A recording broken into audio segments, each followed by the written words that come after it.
Let's see. 484. Oh my god. Do we win a prize for that? Like what? Alright, let's see.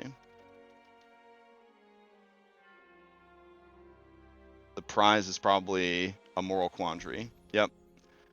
Okay. Here we go. 484. Moral quandary, a difficult choice. You and your family love the beach and decide to spend a weekend at an isolated beach cabin. Your teenage daughter, who you love dearly, often gets bored on your getaways, so you make plans to take your niece along. As soon as you arrive, a storm is looming on the horizon and the water looks rough. You tell the girls they can get ready to swim, but to come back and help unload the vehicle. They are so excited, they do not pay attention to the last part of what you say, and they run down to the beach to swim. You do not realize they have done so until you hear your daughter scream. You realize they are both caught in a strong current and might be swept out to sea. You are a good swimmer and know you can save one of them, and you have to make a difficult choice. Do you save your niece first because, as she is a poor swimmer, she will not be able to last as long as your daughter? Do you save your daughter first because, although she's a strong swimmer, she may be able to last long enough for you to come back after saving your niece, but you still can't stand the idea of losing her? Or do you save neither, crippled by indecision? So basically, they're saying if you save your daughter, your niece will for sure die. If you save your niece, your daughter might die. That's rough. While you ruminate on that small novella, that is a really messed up question. Yes, I agree, Anna. Welcome to Curse of Strahd. Actually, that question's on the list for any campaign, I guess. But I would probably skip it for a more lighthearted campaign. And definitely one where my kid was in the campaign. I definitely want to ask that question. So, anyways, while you ruminate on that and probably refuse to answer, which I completely respect, does anybody, for a recap inspiration, a DM inspiration that doesn't count against your total DM inspiration, want to recap what happened last week?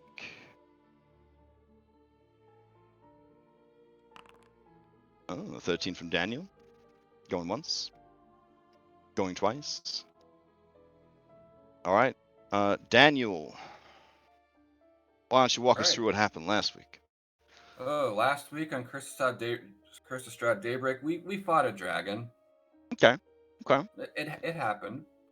But on the way to that, as we were crossing the bridge at Zelenka Pass, this giant stone dragon guardian showed up, and it didn't seem to want to attack us initially. It's more like it was just standing guard, doing its job, being the finest of boys.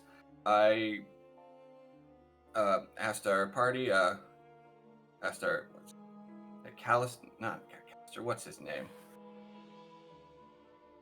Our dark elf wizard friend. If you knew anything about this, Casimir. Whoa, Casimir. whoa, sir. That's a dusk elf. That's a dusk elf. We don't say dark elves anymore. Oh, Okay. sorry. Yeah. Sorry. I'm stuck in the second age sometimes. I know for sure. I just can't remember his name. Yeah, Casimir. That's right. I asked him about it. It's like, this could be just a guardian. As long as we don't try and pass, nothing will happen. Maybe he's just trying to keep the bad things out. So we sent all the good guys past, and the dragon let them pass. Arinia was hesitant to, leave the wagon, so I took her place, sent her across. So we started inching Excalibur and Cardelot along. And as we got close, I don't know what Tiernan did, but he just triggered this damn thing. So we rolled into combat, and the worst 4 words you could ever hear in D&D came true. The dragon goes first, and it did.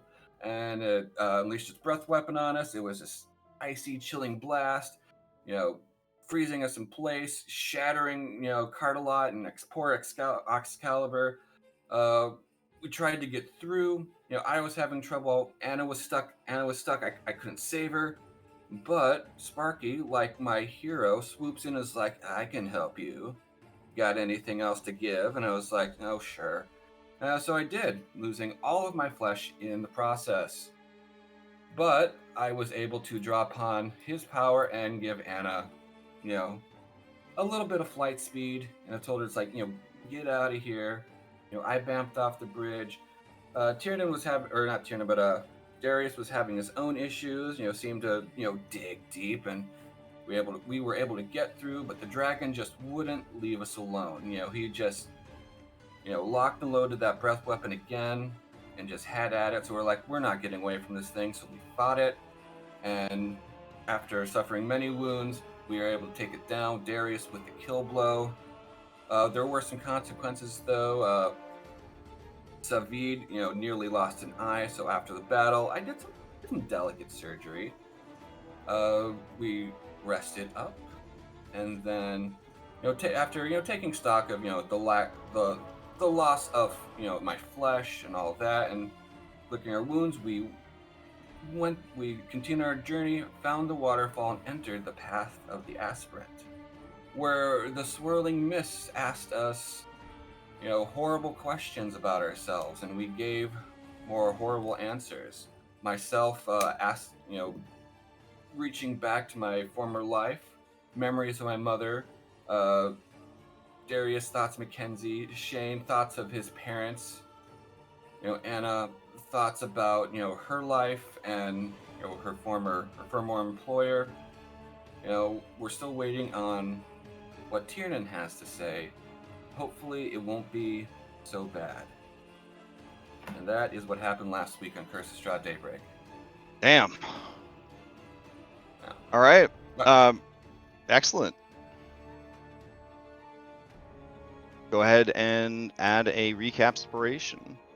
If anybody would like to answer this horrible question, you may do so by rolling a d20 into chat to declare your intent. Oh, okay. Is there anybody interested in answering this very fucked up question? Are we answering this in character? Huh? Are we answering this in character? In character, yes. In character. Oh, it's easy then. Easy.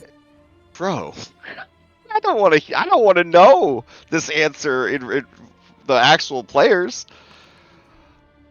The FBI already call me about you guys all the time. All right, like.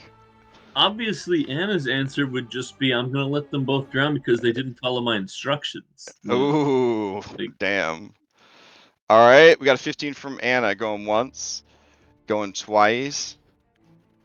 All right. Sold to Anna of Barovia. So Tiernan, I feel, has a pretty good insight on Anna, and he may have a telepathic bond with her now. That's not Anna. Hold on. Yeah, go for it. She saves neither because they were too incompetent to follow instructions. Woo! Daybreak, everybody. God They damn. fucking knew it. Fucking knew it. Oh my god. Incredible. All right. What? Okay. What if they were both fated heroes?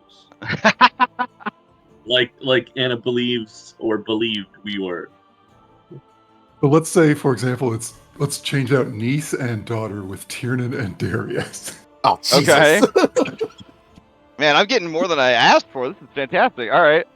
She would save neither because again, they didn't follow instructions. All right. Beautiful. Beautiful. Fair enough. Whew. True to yourself. That's the most important thing. Be true to yourself. All right. Anna, you may ask the same question of any willing PC or any NPC that you've met during the adventure. Kind of curious about. It's going to be a party member. I'm just going to figure out which one. If they're willing, though, they have to be willing. I know it's somebody that rolled. I just got to figure out because I think that both answers would be interesting. Well, Daniel didn't roll. It was just you and Shane. Oh, well then, Shane, what's the answer? Are you willing to answer, Shane? Yeah, sure. Okay. So, obviously, I would save somebody, and I would go for what has the most likely chance to save both, and that would be to save the niece first. Damn.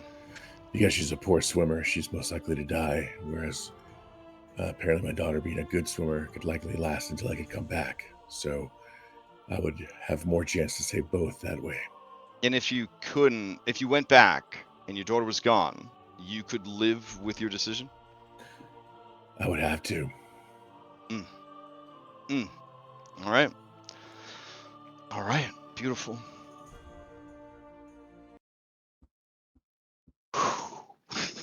So here we go. Great start. I am ready. I tell myself, but I don't know if I'm ready.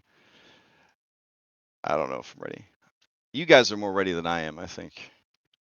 Let's see. All right. So, let's see. Bring you over to this here map.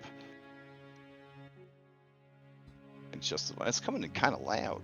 There we go. Path of the Aspirants. There we go. So, Tiernan, did you get a chance to watch the VOD? Tell the No, truth. I did not. You Been didn't. insanely busy. Wow. Okay. Wow. Wait till you hear how things went in Mythic, and you're gonna be like, how could one man recharge so many breath weapons in one day? It's incredible.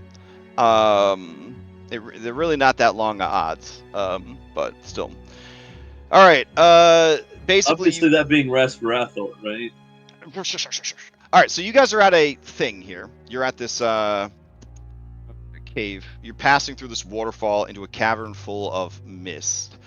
And the cavern is absolutely dark. Mist choke down any source of light, turning it into a hazy gray whisper of promised light that can never be delivered. Even Shane's sword only exacerbates, I think that's a word in English, the problem. The light just diffuses through the fog, turning everything into this sort of 3 a.m. Walmart gloom that you can see nothing.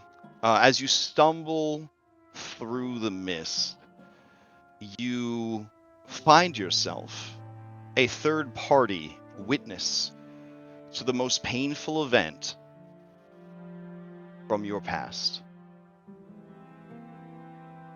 What do we see?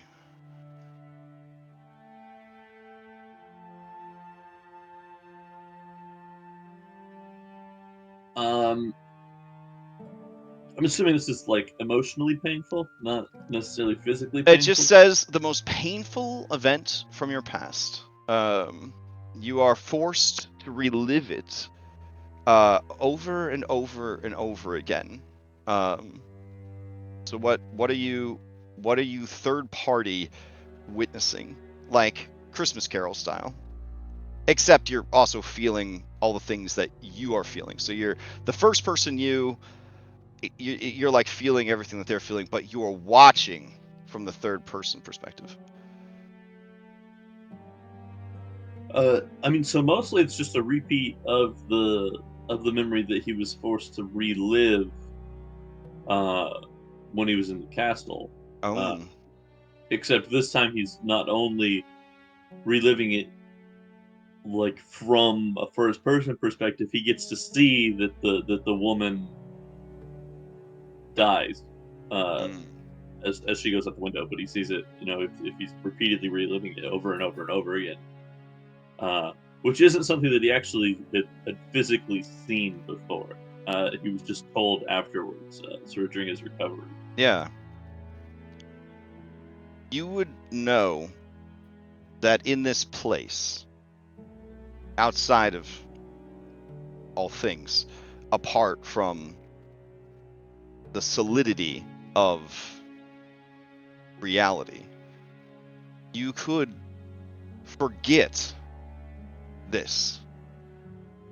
You'd set down this memory, this experience, and walk away forever. You could change this. You could reach back through time, change it. Or you could accept it.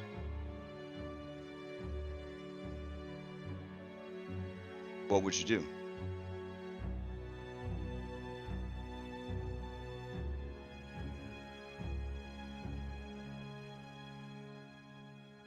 So there's not a continue to never dwell on it option. Well, I mean, that's up to you. I suppose if you accept it, are you able to carry it? I mean, you've been carrying it. Has it weighed you down? Has it defined you? Oh yes, no, it absolutely has. So he will.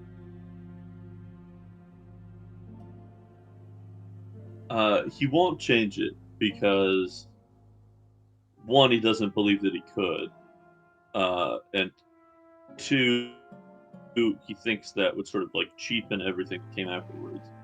Uh, he is going to sort of like acknowledge that this is what happened and this is part of him. Uh, but with the 13, I don't think he's quite going to be able to accept it and move past it yet either. All right, you must choose one of the three. Well, the accept one, like he's going to be like, yes, this All right, is so you do accept it. how it's supposed to go, but Okay. he's not really going to like internalize everything yet. So out of this particular scenario, this is still like going to be a huge problem for him. Oh, all right. Kiernan accepts the past. All right. With that, you all can move further into the cavern, having stumbled through the entrance. I will spare you the NPCs for you know, I think a certain, they maybe should remain a mystery a bit. I don't know.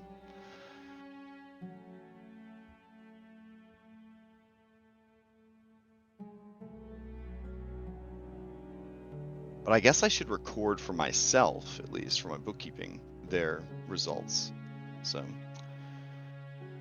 all right. But yeah, you should actually be. Oh, it's the game's paused. All right, you guys. I was like, guys. I mean, seriously, just you can go into the cave anytime you want. Darius kind of stumbles forward, but keeps going. All right. Tiernan, as Darius is sort of moving into the dark, you notice that those scaly patches on him, there's more of them. The skin, his human skin, it looks so dry and chalky and like dead. It's just flaking off. Yeah. Even after passing through an ice cold mist from a waterfall. All right.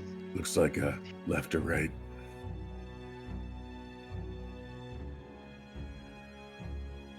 Shane, you find that your sword is trying its absolute best to sort of pierce this darkness, but it is struggling. But hearing nothing from anybody, he'll just pick himself.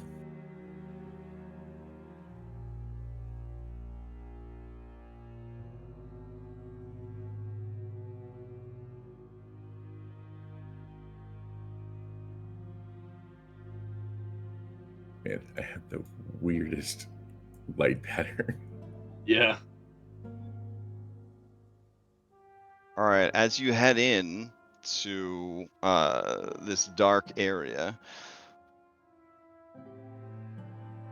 you feel like the shadows around you are liquid. If any of your characters have ever gone swimming, it is that feeling of sitting on the bottom of the pool. That almost alien otherness of being completely submerged, of sound being muffled, of light being distorted, what little light you can see. And your entire body feeling the sensation of something other enveloping you. The world is dark, shadows creep and seep and cling to every corner. And as you walk through these eternal shadows, you feel the darkness both around you and inside you. How does one survive in total darkness? If you become the light, you become a target, the only beacon in a sea of shadows, calling to shore such horrors. Yet if you hide in the darkness, you make little or no progress, little or no impact.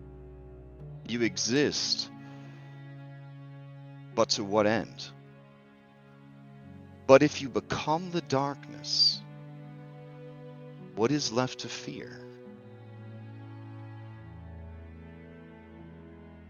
And as you wander in the darkness, I have to ask, how would you deal with such darkness? Do you shine bright despite the darkness? Do you hide in the darkness? Or do you embrace the darkness?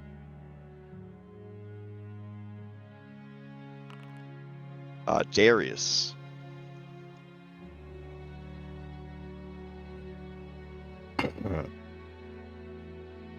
Um,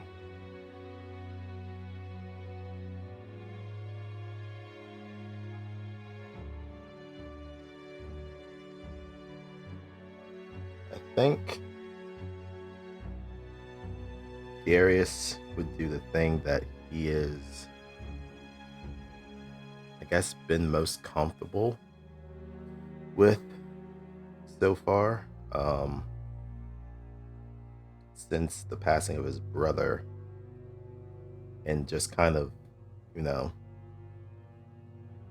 being anonymous, kind of fading into the background, um, just kind of living and not standing out. So I think he would choose hide.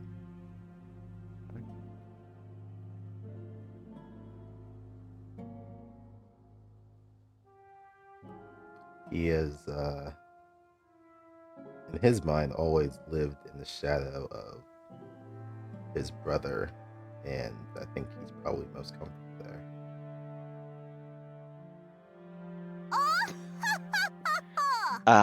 Love that. Love that. All right. I have recorded that you hid in the shadows.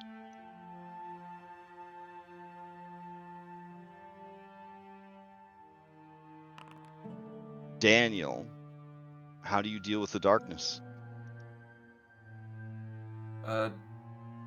Daniel thinks about all the people that have died since he's been here, all the children who have died, some under his care, some he tried to save, some like Baylor, who is in a sense kind of a child who died for him, and how that weighs on him. He thinks about all the time he spent in the dungeon, and at the end, a guilty conscience doesn't want forgiveness or to overcome it. It wants to bury it, or run from it, or be punished for it. He'll choose to hide. Okay.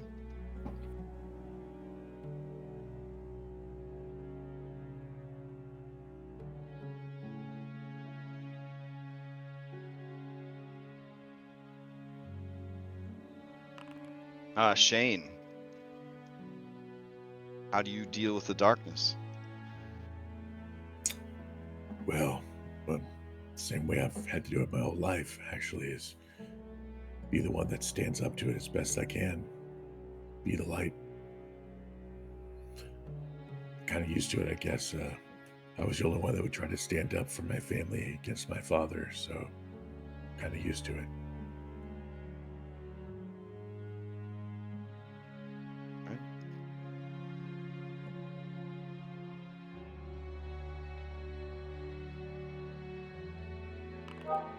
Anna, how do you deal with the darkness? Gonna be another messed up answer. The old Anna You know the answer to that one. She hid and did nothing. The new Anna has been given a new opportunity at things. And she thinks about all the people that have come along and died for her, died following her, died because they loved her. If you remember way back in Valakai, the first time I revealed this wonderful new situation she was in, she said she would be the sun and the moon for this group. And she's tried to do that. Whether it's been a very good job or not, that's up to, we'll leave that up to fate. But she would not hide. She is the light. Okay.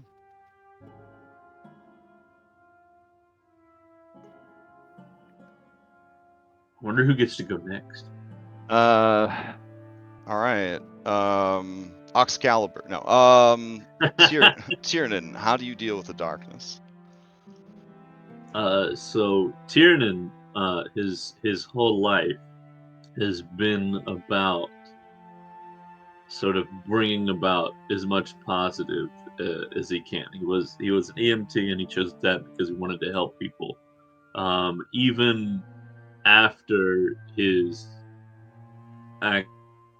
accident, he became a bartender because that's also sort of a way to help people, or at least it can be, depending on how and who is doing it. And then here, the first thing that he wanted to do is he wanted to make things better here. He wanted to be the light in the darkness of Barovia, and so yeah, he's gonna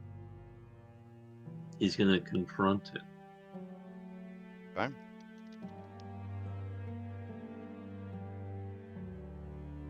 All right. You guys can try to navigate your way further in.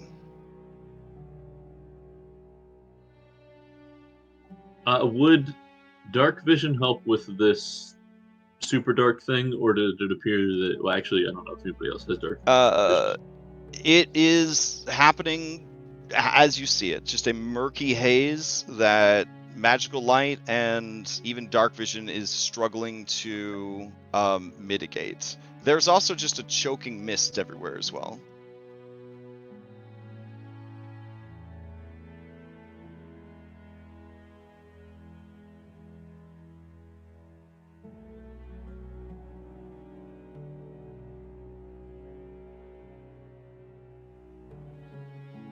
Oh man, it's just dead ends everywhere.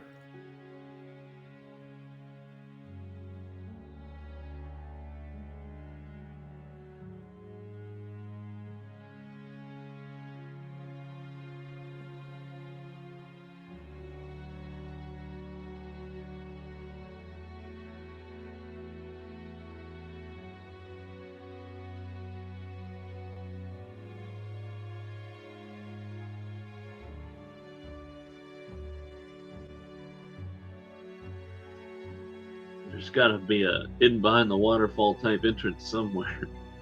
Yeah, I see nothing but walls, guys.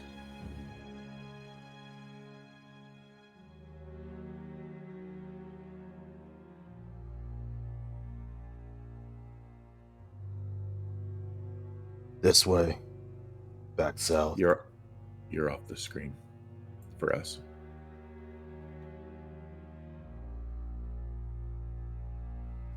Does that really change anything?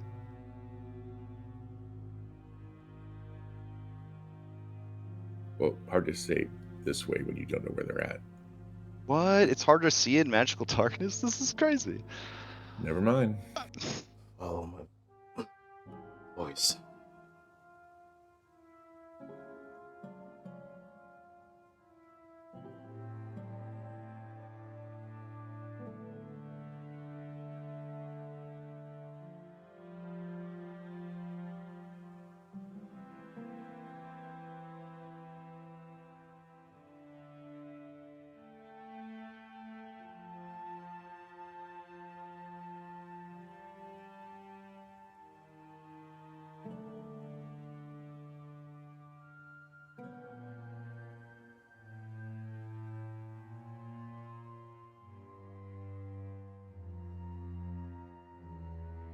Try not to get lost, Shane.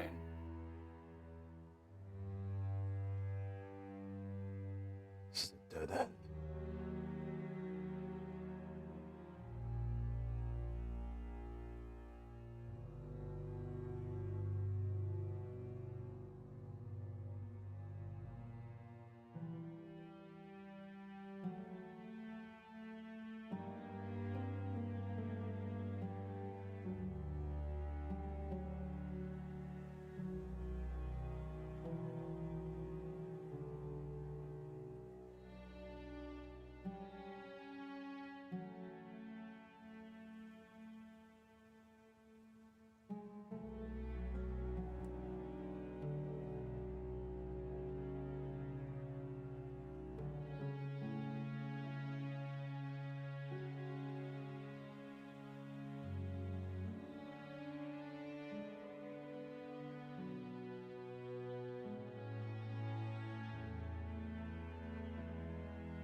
All right, Shane, you find your way through the darkness.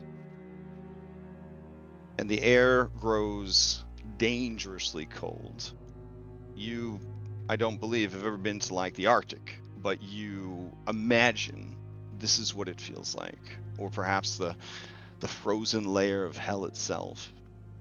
Right away, the dampness from the mist and the waterfall begins to form sort of a beautiful sort of rime on your flesh, and you see patterns of crystalline ice.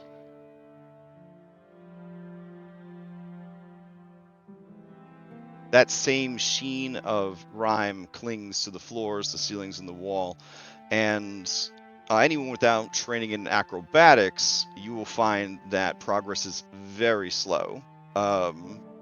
Every space of movement is triple difficult terrain, so 15 feet for every 5 feet, essentially. And if you have training or proficiency, then Yeah, it's then still you're able to sort of like slide and kind of push yourself from like surface to surface. fine. Okay. All right. So this is all ice. Yes. So as you enter this room, you can see that there was once a spring here, perhaps a natural mountain spring, that has since frozen over.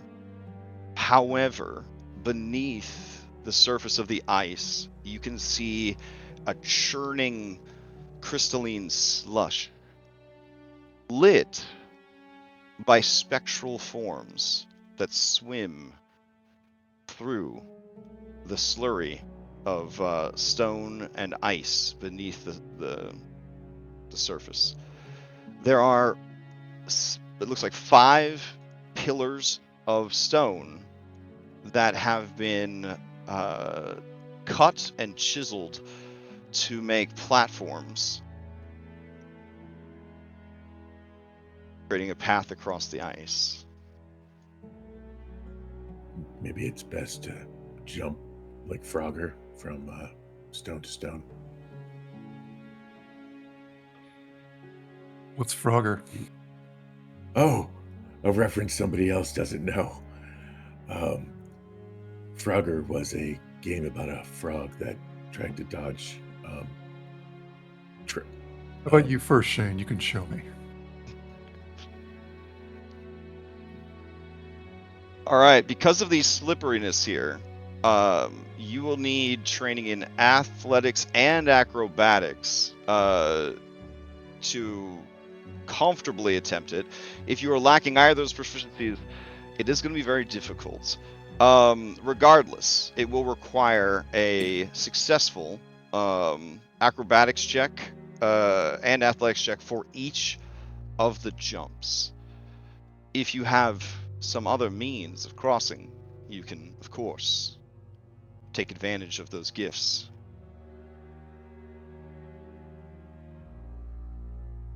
Or you could just step onto the ice.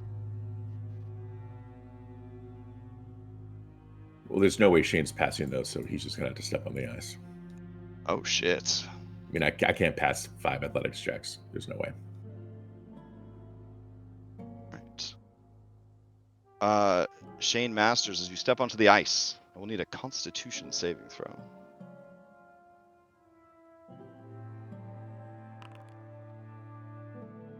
All right. As Shane steps onto the ice, you see him become immobilized as his feet become encased in ice. The ice begins to work its way up his body, and we will roll into initiative.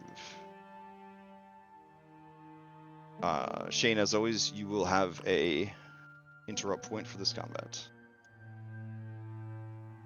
All right, Darius, you're up first. You see him step onto the ice, and almost instantly, the ice, like a living thing, begins to climb up his body.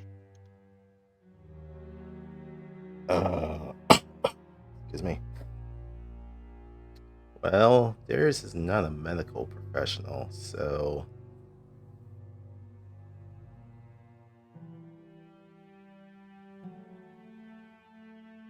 he is going to reach out to grab Shane and pull him back. Okay. Shane, do you allow this? Nope. So you Not because it's Darius, but because it's gonna rip his feet off. Yeah, that's So the thing. right. I don't So know if it's you're- gonna leave so your you're gonna- feet there. So you're gonna push away from him? He's gonna say as he grabs him, he'll hold on to him, but he'll just say, "I don't think this is gonna work. My feet are pretty stuck." Okay. I mean, he'll let him tug a little bit, but if it starts to hurt, he'll say, "No, don't, ouch." Okay. Okay. So you can attempt an athletics check. Here's the thing. If you succeed by too much, you will tear off his feet. Oh boy. Okay. Yeah, I've played a character with a bum foot. No fun. So The DC is only a 20. Okay. Okay, so too much you tear off his feet. Is it like too little he falls over and it's his whole Too fucking little, body? he's just stuck in the ice. Yeah, too little, he's just stuck in the ice. I am going to hope that the too much DC is not 10 over. That would put me into the 30 range, and I actually cannot hit that. So hopefully. What if I told you, okay, that the too much was 5 over? You did not tear off his feet with a 22. All right. Thank you, Darius. Yeah, I think with the amount of bonuses we have, I think that was a fairly safe try. Like, Yeah. No problem.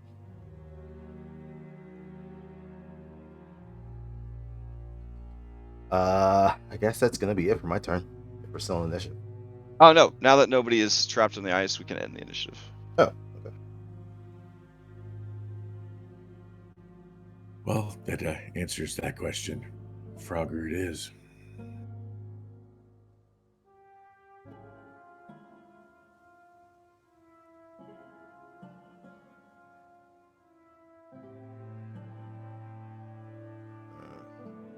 So touching the ice ain't gonna help.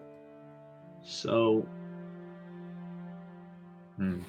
Just to see how it reacts, I want to extend the blade of the blood spear towards the pool. I want to see how this pool reacts to to things that are magical. Oh shit. Okay. Let's see. As you So touch the I'm not tip. gonna stab it straight in there, Yeah, yeah, but yeah, yeah. experimentally. Yeah, sure. So as you touch the tip of the spear to the ice, you do see the ice begin to creep up the spear. All right, I'll pull it back then.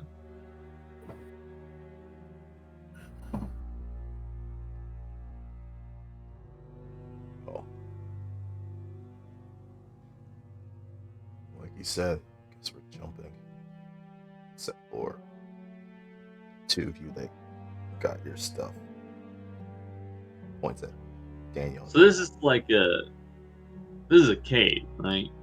It is a cave, and there are plenty of stalactites holding tight to the ceiling above. They are iced over. They are iced over though, like everything else. Okay, and so the wall is made to look fairly rough in the actual map itself, And but they obviously are also iced over. Every surface has a thick coating of rime. All right, I want to touch the wall of the cavern and see if it has the same sort of absorbing you effect as the pool does. It's as you touch it, it does not, though it is almost supernaturally slick. You anticipate that trying to climb along the walls would necessitate a pair of acrobatics and athletics checks at a DC 25.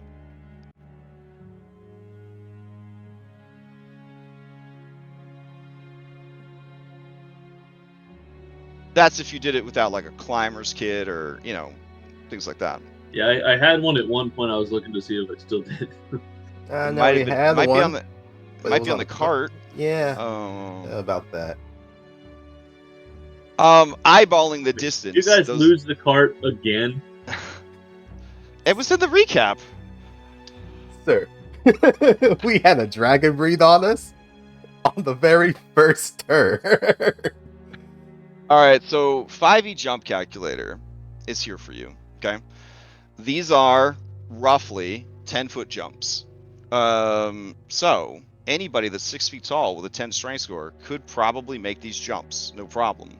That is with a running start. So that is where the athletics and the acrobatics checks kind of come in, is to have that room to run the whole time. Yeah. So how it would work then is this first jump, you have plenty of room to move. You could push off the wall. That's only going to be a DC of 10, but then it's going to be 15, 20. And at that point, you got to switch directions. It's 25. At that point, you have it figured out. It's 25 the rest of the way, but they're really tough. Or you could just shimmy around the outside wall.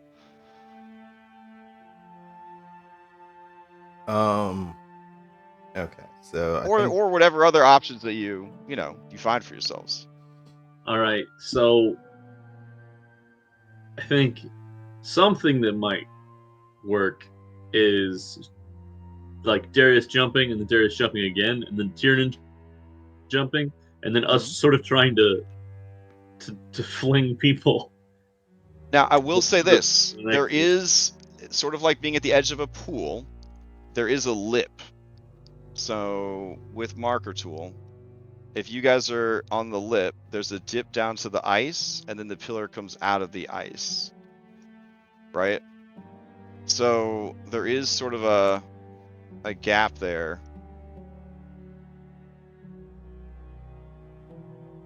where it dips down into the ice. So the ice isn't just like lapping against the shores of the stone, essentially.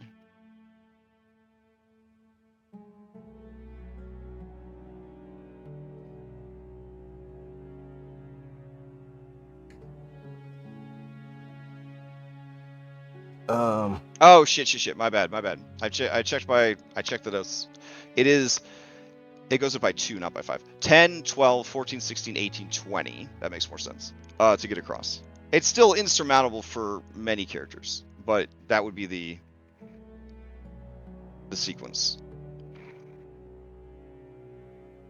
If you want to try to rapidly leap across. I was considering throwing some people, but Oh shit! Okay, I You know, also an improvised weapon has a range of 60 feet.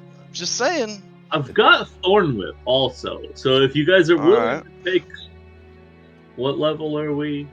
11. Shit. If you're willing to take 3d6 damage, I can pull you for each one. you did mention that there were. God, I'm always getting this wrong. Stalactites are the ones that are on the ceilings, right? Right. They hang tight to the ceiling. Yep. Stalactites. Yeah, but they're coated in ice. Yeah. Stalagmites might reach the ceiling someday. Yeah. Which are those guys? And then if they ever kiss like those two dogs in that romantic comedy, then they make a column of stone. But these columns of stone have had the centerpieces like removed to sort of create these platforms. Yeah. I don't know if Darius would think about this. That's the problem. OOC, I'm thinking Chandelier Part 2. Creating additional dynamite left? platform.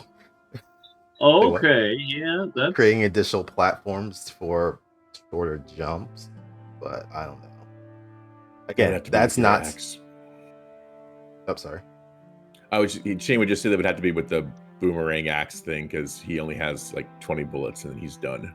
Yeah. Oh shit! Because we lost the cart. So. Shit. But yeah, I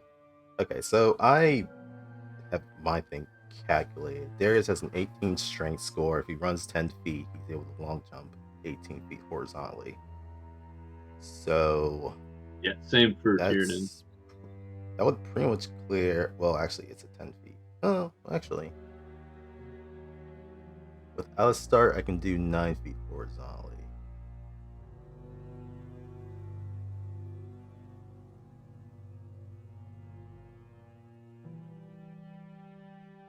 It's just trying to get the others across. Daniel, and then you guys are kind of good because you have your teleports, right? I have skill in both, and I can teleport. Same here. Okay, so trying to figure how to get Shane across.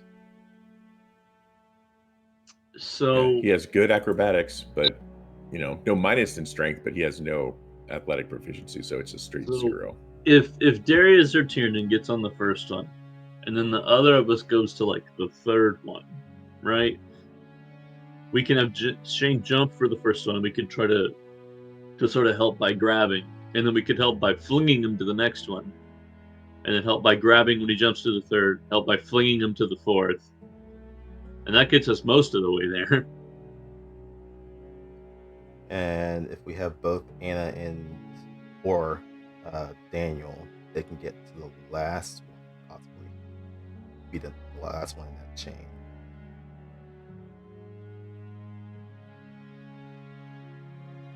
So the other thing I thought of is if anybody has any extra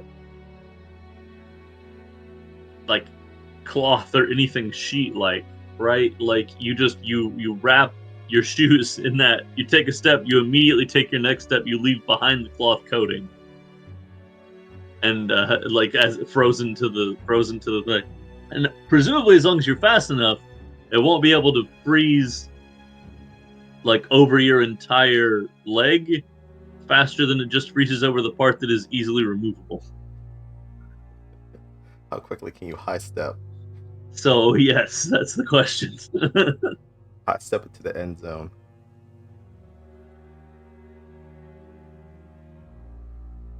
I mean, with Anna's speed, I can see that possibly happening.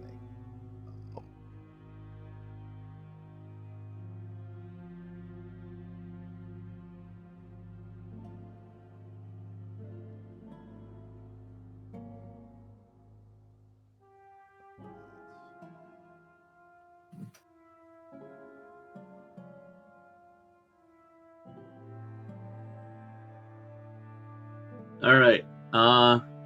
Yeah, I'm gonna go ahead and try to jump to the first pillar with a running start. Okay, and are you going to continue the momentum all the I wanna way, or are get- you just trying to get to the first pillar? Because I wanna that get to changes the- a lot of things. I want to get to the third pillar. Okay, so 10, 12, 14. Let's see them. Acrobatics and athletics. Can I aid Tiernan in any way? You could aid him with the first check. Then he's on his own. It's better than nothing. Okay. All right, you make it to the first platform, but now you land and immediately begin sliding off the platform. So let's see that DC 12 athletics and acrobatics. Okay. Ooh. Yeah, do it. Do what? What are you asking? You fucking just hit me. Oh, this. Okay, hold on. You gain a level of exhaustion. Fantastic. Oh, also Mhm. keep in mind, last week you got defeated, so you're at disadvantage to all yeah. your checks. See that now. All right, so Yeah. this is for the first one then. Well, no, the first one you still had Anna helping you, so you got a 13 and Oh, 18 okay. straight roll, but then you got a 27 and a 12. But now you're exhausted, but you made it to this platform. You said you committed to the third one. Yep, let's do it. All right, DC 14. Oof. All right, so that Did you acrobatics. say DC 5? No, this is a 14, so so you have a 5. You're gonna slip and slide into the ice. Fantastic. All right. Let's see. Although I haven't applied exhausted yet, so I believe it's actually It'd be even worse. All right, give me a constitution. I applied it for you. Give me a Constitution save as you hit the ice. Oh shit. That's a nat 1, but we're not in initiative yet. All right, you begin to ice over. And we will enter initiative.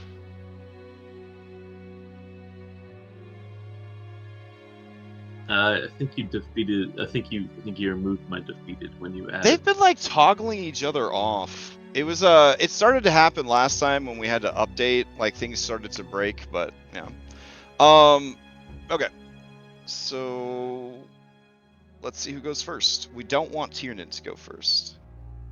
I have an idea.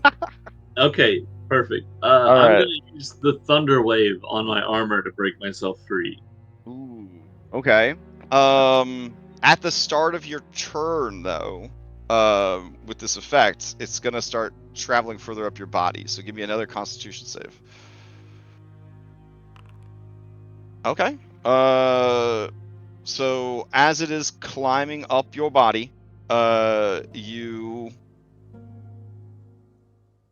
don't break free, but it doesn't advance any further up. And now you can take your turn. Yeah, I'd like to thunder wave away the ice and then hopefully scramble on top of the third pillar.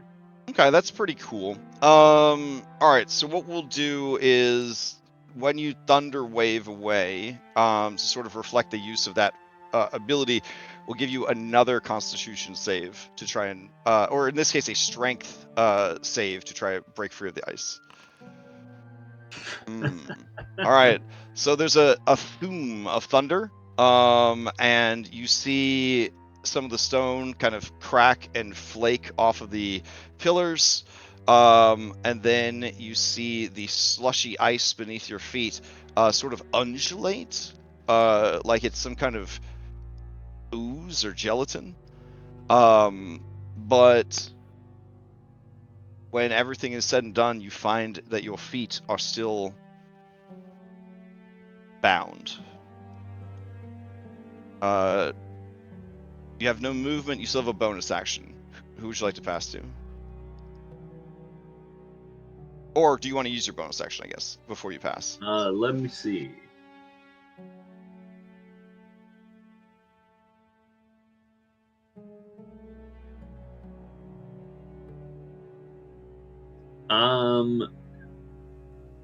Sure. I will use. I will snort some Presto powder.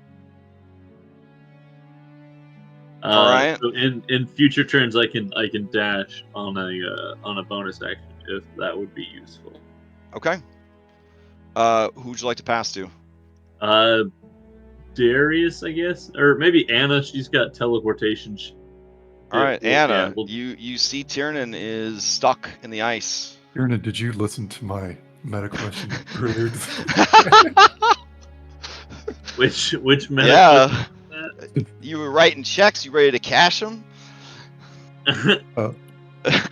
She will try to teleport. Okay. Actually, she can't because she has to summon Dana, and that's all she can do this round.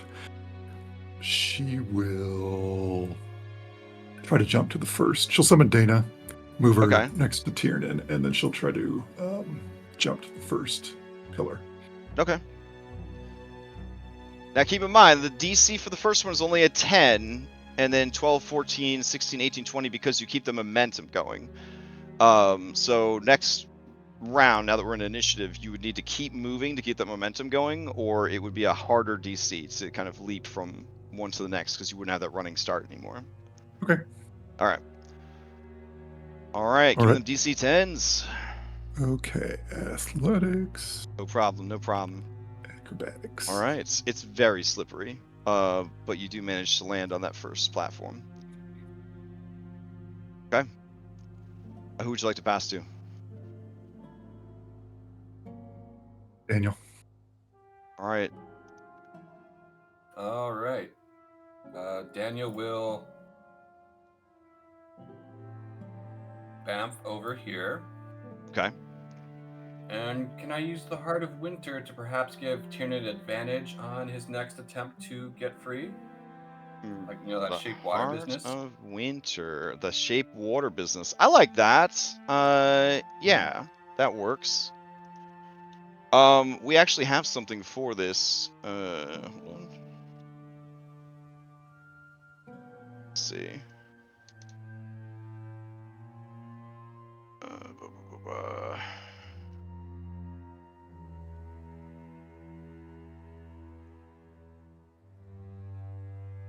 Okay.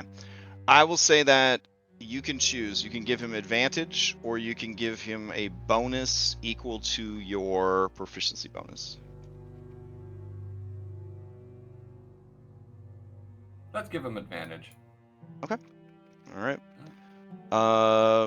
Anything else from that'd be your action then. All right. So Daniel, who do you pass to? All right, I will pass to I'll pass to Darius. All right. Darius. You can move through allies, no problem. But like, it's a slippery situation. Now Anna's blocking the pillar.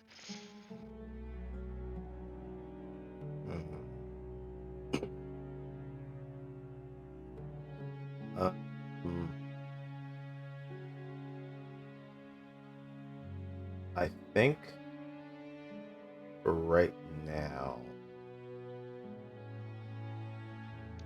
yeah, if they're trying to get him out of there,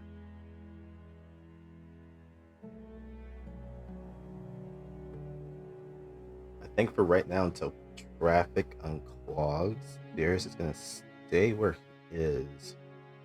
But as an IM interaction, he's going to hook his bedroll from his back. Okay.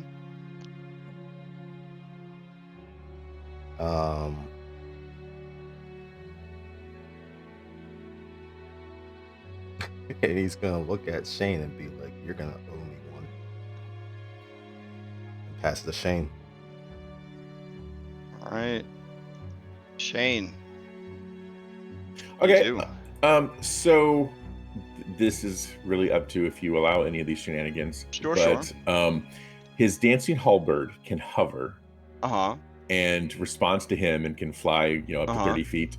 Can he use that in one of two ways? Either can he use it to like split the distance like a monkey bar kind of situation, and he only has to maybe make it to here and then swing off the halberd to make it to, say, the next stone?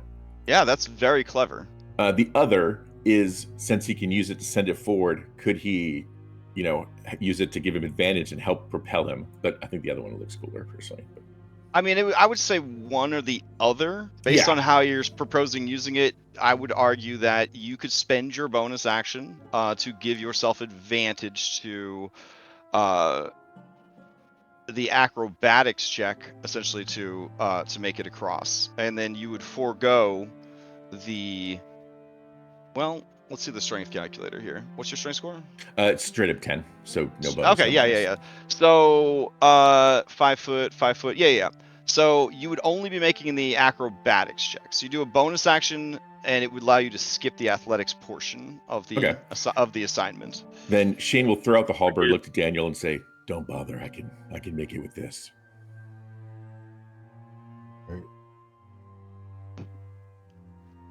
And then some people are like, "Now kiss." No, I'm sorry. Keep going. So it's just I've heard there's some tension between these two characters, and people are into strong men with tension between them. What? Oh, What you talking about? I've never heard something like that. Never. Okay. Well, let me tell you about the internet. Yeah. Push me right in my skeleton face. Yeah. So I think that will cover Shane. Although he wonders, I could extend that out to Tiernan to help grab onto. Would that help him at all? Well, the deal with the halberd is it is not an immovable rod. Correct. So, yeah. Yeah. Okay. So you're making very brief contact with it. Yeah. Use it pulling someone up on its own would not really work. Like they grab it and they pull it, and now they're essentially wielding it. Yeah, that's fair. And technically, if someone else grabs it, would just drop to the ground anyway, I guess. So. Right. Like I thought where you were going with this is like you were gonna be like, "Can I surf on my halberd?" And I was I like, wish. I was like, as dope as that sounds, unfortunately, the halberd would not be able to bear your weight. Yeah, for I didn't think long enough. Yeah. But I was like thinking about it. I was like, damn, that would be dope as hell. But That's that hashtag anime shit. yeah, I mean, I'm already thinking of a magical item that is like a witch's broom, but it's like a halberd. It's like that'd be pretty dope. But yeah, so unfortunately, I have nothing that can help Tiernan, but at least I think I love will have solved my issue. okay. And that's it for Shane. Not making the situation for the party worse is helping too. Like that was fantastic. That's an amazing way to use your resources. I'm here for it. All right, who do you pass to going into the next round? I think he would want if he passes to Daniel, who's furthest along, then he can help either clear the path, help get Tiernan up there, or clear the path. So he'll pass to Daniel. Okay. Entering round 2, Daniel, you're up. All right. Maintaining that shape water business, he'll extend a hand to Tiernan. Okay. See if we can yank him out of there. All right, so you're attempting a strength check to get him out, or you're reapplying your the bonus that he didn't get to use yet. Oh, yeah. I mean, if he still needs to use it, yeah, I'll re. Yeah. Okay. All right. And then you pass to Tiernan. Yep. Yes. Okay. Yes. Tiernan, you have advantage thanks to Daniel. So how this living ice is working is there's an initial saving throw to avoid getting immobilized by it. Then it starts to creep up your body. You're trying to get a high enough saving throw, sort of like a Medusa turning you to stone, that it doesn't advance and essentially turn you into ice. When you go to break free, I'm looking at 3 different numbers. One of them will break you free. One of them will prevent it from going further. One of them will make it worse, depending on how the save goes. But initially, I need that Constitution save at the start of your turn.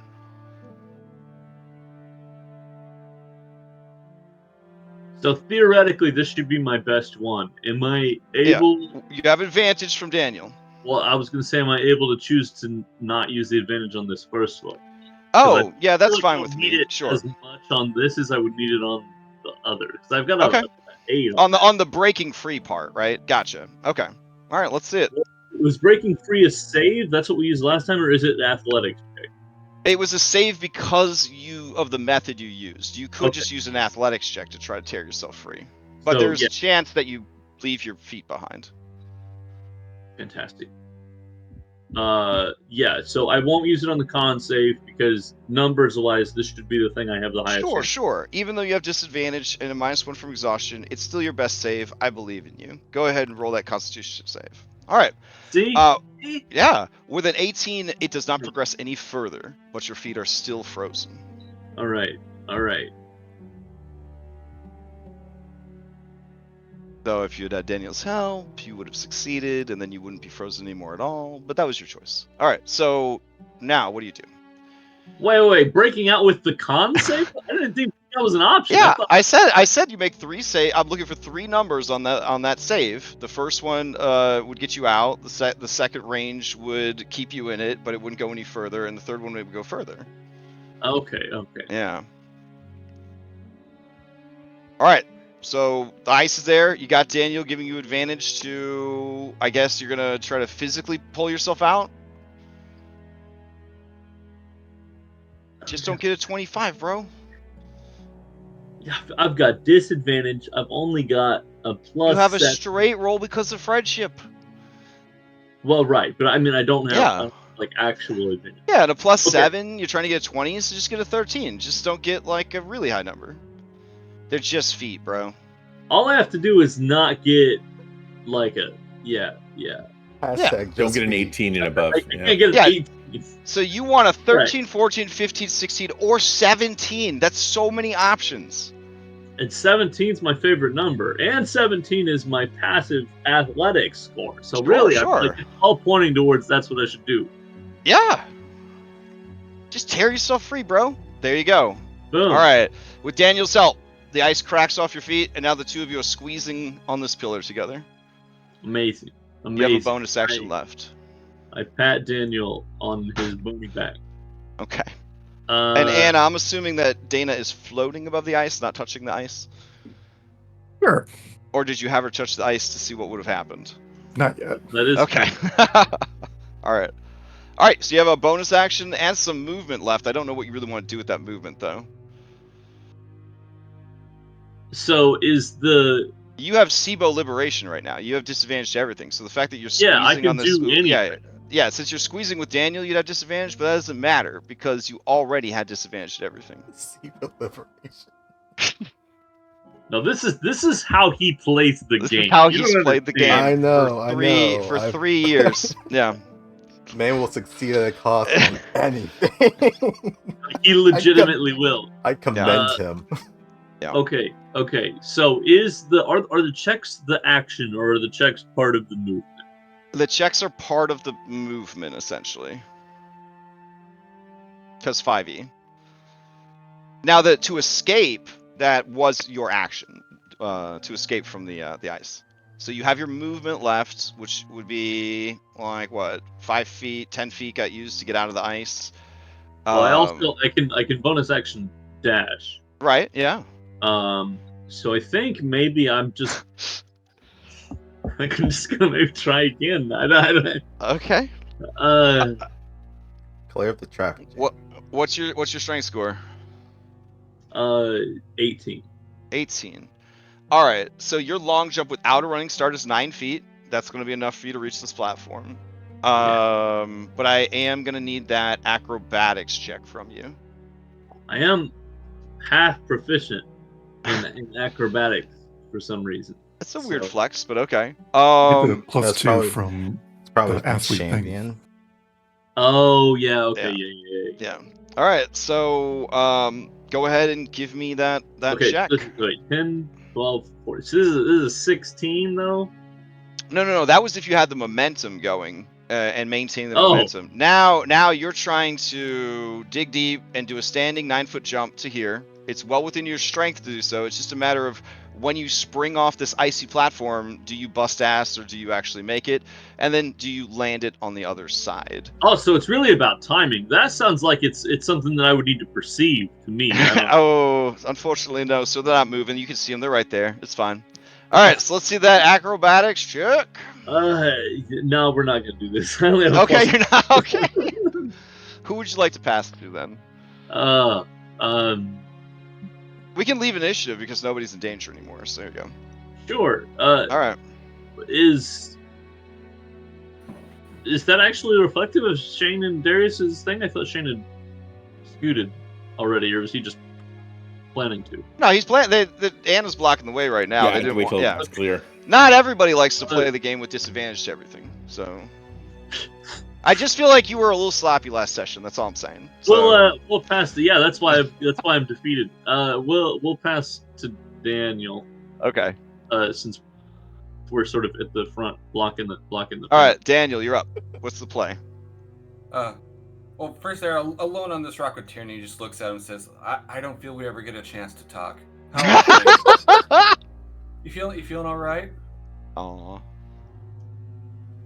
Things have not been going well recently for us. Yeah. And he will vamp the rest of the way out. Nice.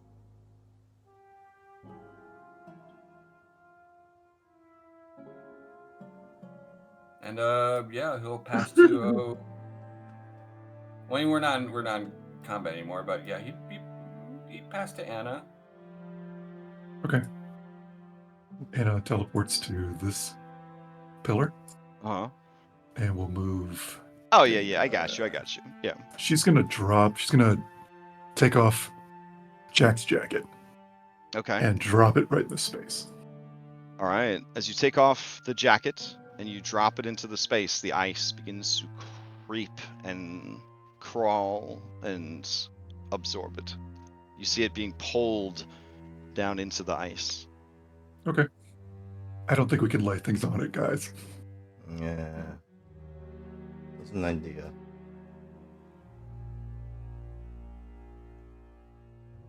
And I guess Darius, if you want to go next. Probably put it to Shane. See if we can't get him across first. Okay. Yeah. Shane. Yeah, let's get Shane across first. Sure. Well, remember, if you encounter a area where someone already is, that's going to count as squeezing. So that check will be made at disadvantage because there's not enough room to kind of get your bearings without bumping into somebody else. So out of combat, you're going to want a clear path, essentially. If it does help, Like- I will have to go one at a time because I have to maneuver my halberd to the next space each time. So Anna, we know 100% you have unlimited teleporting with Echo Knight. Like, you can make it across, no problem. Oh, Anna just disappeared. Damn. Where'd you go, Anna? Oh, look at that! Tried to Oh, you're delete back. Dana. I tried to delete Oh, okay. All right. So Tiernan, you're blocking the way. What's the play here? I begin building a tiny house. Oh, this is where you live now. This is my new life. So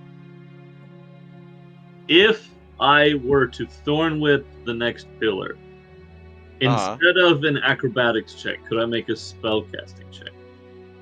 Wow, you would prefer a spellcasting check to acrobatics check? God damn. I mean, wisdom is my spellcasting ability.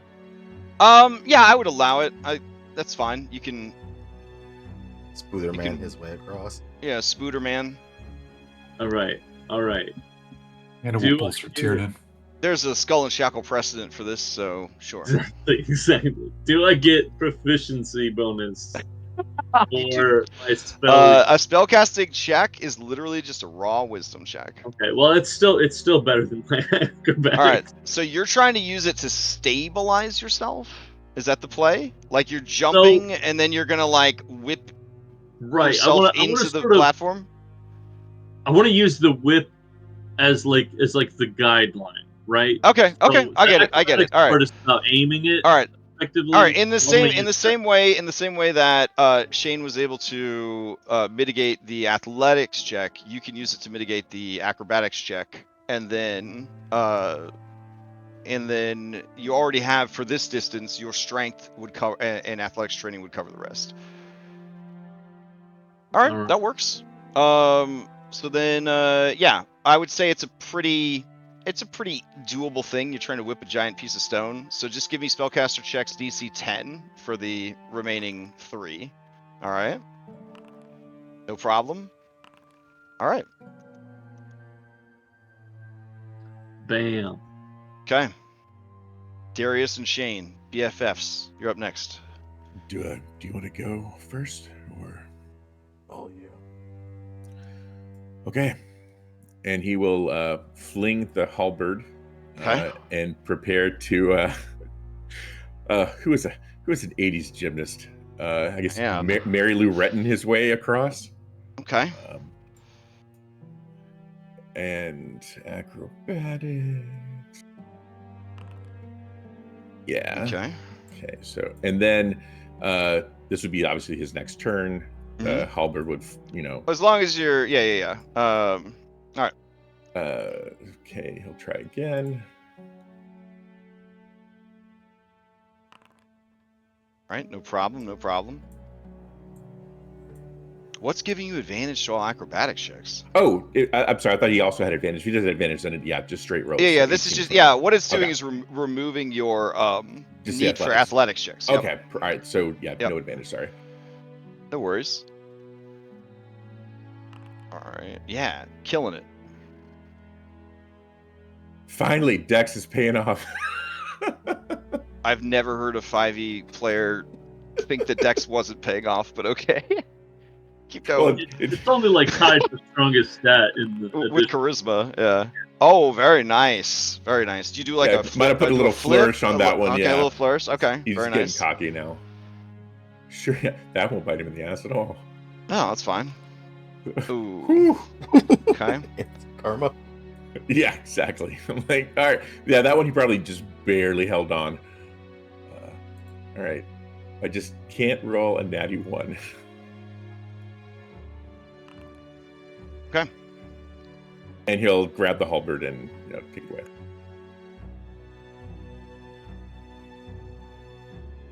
And he'll give that bro nod to, even if Darius doesn't want it, but he'll, like, all right, it's all to you now.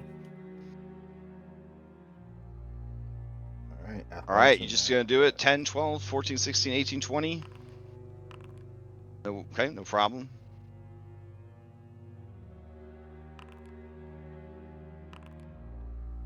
Okay.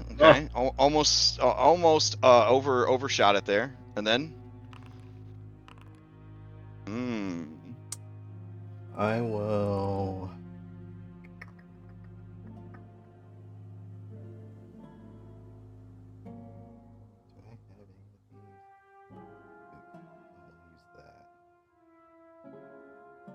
You guys cool if I use some fan spos? I got 4 crash gem things in the chamber, so I'll restock. Oh dang. Okay. So that was athletics. Yep, good. Okay. Okay. Oh jeez, that's bright as fuck. Where is it? Right here? Yep. Alright, it's 10, 12, 14, 16. So you got 18 and 20 left. Alright. And the last one.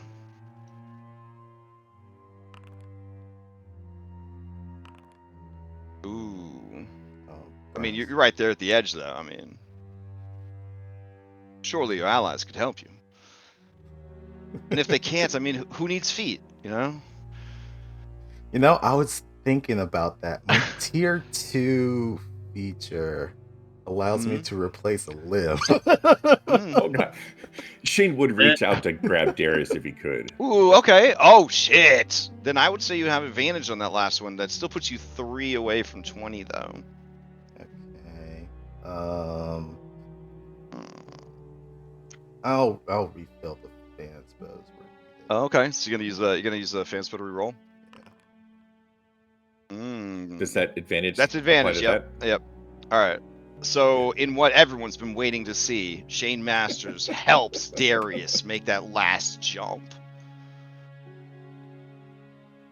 And I think Shane does that awkward, like, you're good. Like, dusts them off and turns away. Thanks. Shane Masters, the light of your sword illuminates a passage that is highly reflective on all sides. You can see shimmering, infinite refracted images of yourselves in the icy crystalline walls ahead. I mean, I've seen a lot of movies where this doesn't bode well, but let's hope there's not two of us or something. Right. As you guys begin exploring these icy caverns that reflect back at you yourself 10, 100, 1,000 times, you're forced to look inward at yourself and at your many regrets. The supernatural gleam and polish has made every surface a mirror, and in that mirror, you see every facet of yourself. My question for you is, what do you see? Do you see yourself as you are? Do you see yourself as more than you are? Do you see yourself as less than you are? Daniel, you're up first. This is going to be the first time Daniel's really had a chance to take stock of the changes that have happened to his young body since entering the Highlands. He sees every facet, every bone, every nook and cranny, and he can't escape it. And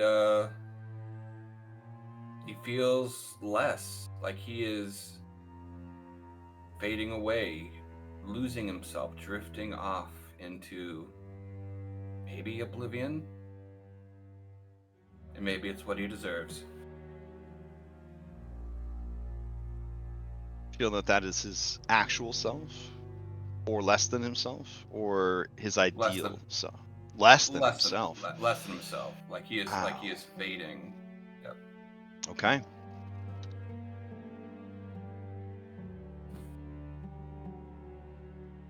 All right. You feel diminished, but you also find your way through these twisting and confusing caverns, leaving the reflections behind and knowing more about yourself, which is to say, how much less of yourself you are. Shane, what do you see? So Shane would look at himself and would maybe be a little conflicted because he's been told all his life that he's nothing, but he also wants to be something more. So I think those would kind of balance out, and he would know that he's not yet the hero he wants to be, but he's also not the nothing that people have tried to convince him he is. So he would probably have a fairly accurate view of himself at this point. So you're gonna say your actual self? Yeah, I think he would see himself as he is. All right. I will record that. And you press through to the next area. Tiernan, what do you see looking back at you 1,000 times over?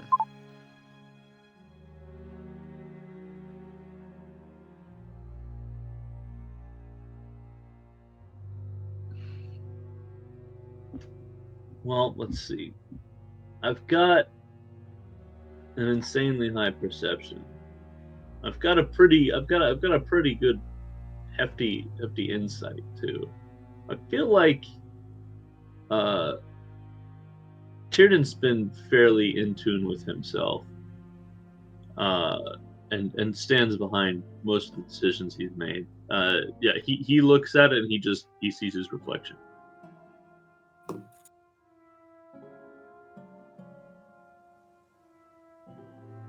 All right. Which way were you headed? The left or right? Right, I believe. Okay. Between the two of you, Anna, what do you see? Well, as the most delusional party member, What? she is she's a combination of a lot of things. What does she see herself as? She sees herself as better than what she was before. Everything that she's had has added to her. And I think she sees that the benefits outweigh the cons, even though that may not be the right opinion to have. Okay. So would you say that she's seeing her actual self or her idealized self? Idealized easily. Okay. All right. Were you heading left or right through these passages? Lefts are bad, Crash. We go right. Oh, all right. Darius, what is looking back at you?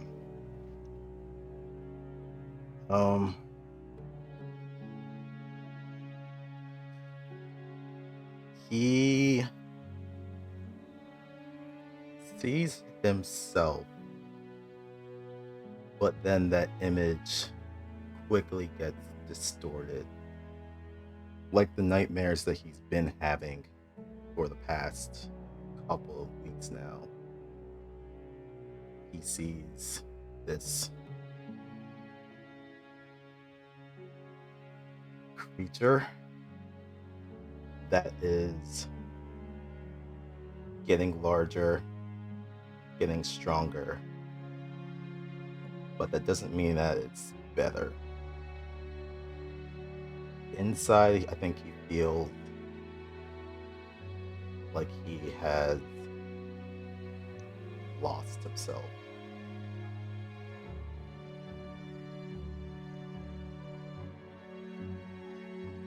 So he definitely sees himself less than. What does less than look like?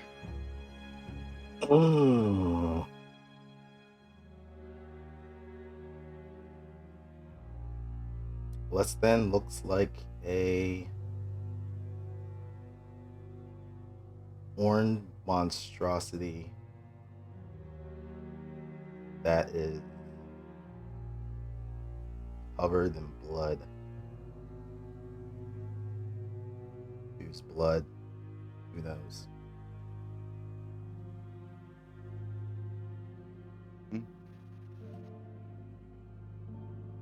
All right. I have recorded that. Were you going left or right? Was I able to see the direction that everyone was going, or did the darkness kind of take that away? Well, there wasn't darkness here so much as so many reflections of yourself refracted back at you. Kind of, that was all you could focus on. When you look around, you would be wherever you stumbled, essentially. Oh boy, I hate to split the party, but all right. Odds would be left, evens will be right. Okay. All right. Goes right. And you may continue your journey through.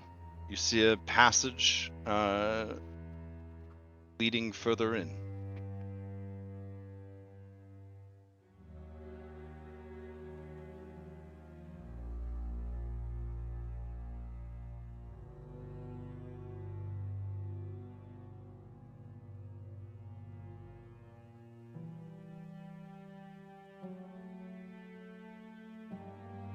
Okay.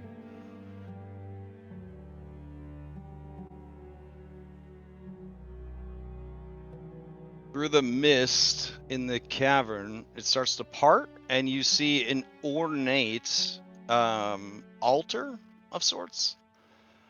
It is a natural formation of stone around a central stone pillar that forms sort of a spiral or a helix, wider at the bottom and more narrow towards the top. You can see carved into the stone formation is all manner of runes words in different languages, pictographs, and what looks like portraits of people.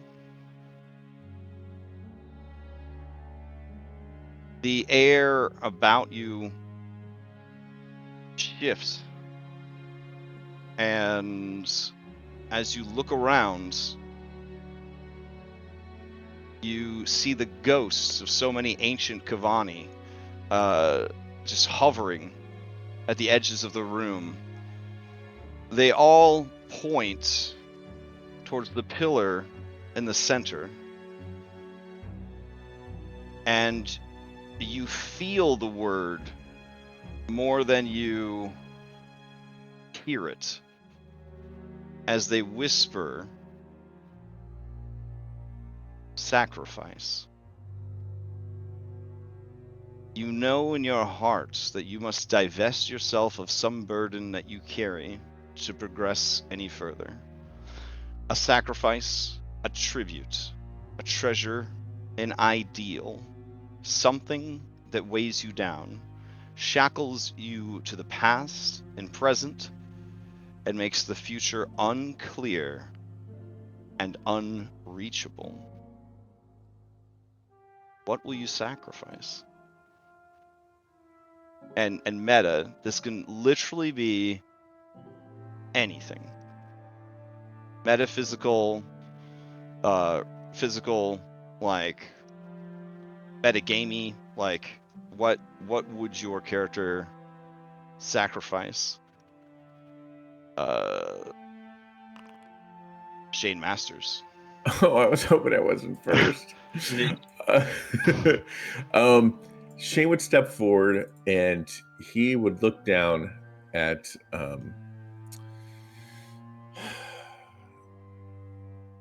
Jenny's favor, I think, and not so much of what it itself is, but that it is a kind of a representation of the expectation that he puts on himself and his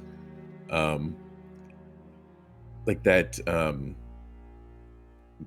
I guess that need and drive or whatever to to always like be that hero, seek that out. I don't know how to describe that better.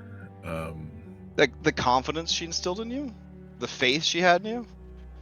Yeah, I mean, that's what her favor would represent. Yeah, I feel like he's taking a back step then, because he's trying to be the hero, but if he needs to sacrifice something, then I think it would be just that, because he was I guess being more confident in his choices and in his actions, and I think he would be maybe a little more the Shane like pre-Mackenzie, maybe now, a little less likely to step out than, I guess he's sacrificing that newness, that boldness, that confidence. Yeah. Okay. It would have been the gun of his father if I still had that, but I sold that. Hard times. Yeah. In this economy, You do what you got to do.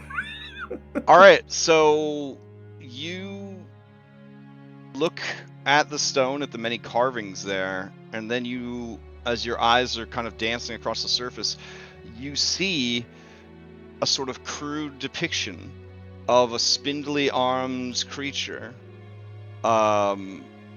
embracing a long-haired, broad-chested warrior, and whatever benefit that provided, whatever mysterious, unknown effect her favor had brought you or protected you from, feel it fade. That sucks, but sacrifice. Do you want to delete that item? Yes. Gone. All right. And he will step back.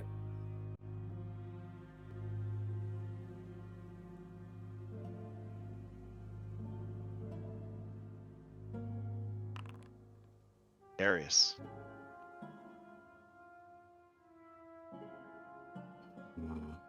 There are no rules, only that A sacrifice or tribute must be made. Set down something that has burdened you. Offer up something. You cannot progress further without leaving something behind.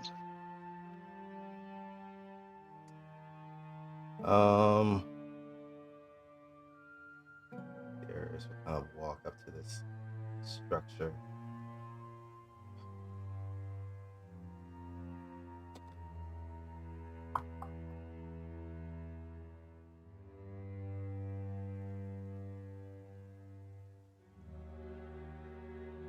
I think what he's going to leave behind, he digs into his backpack and he takes out his smartphone. This thing has been practically dead on battery for quite some time now, but it's still held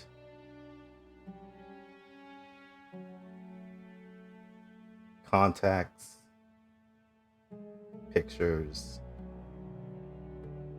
notes, things from his old life that at this point he doesn't see the point in still carrying this thing anymore. Even if by some chance he was to make it back to his Earth like this, nah, that Darius is gone and dead.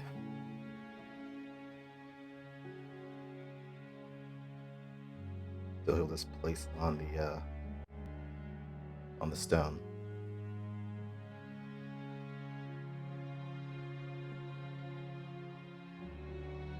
All right.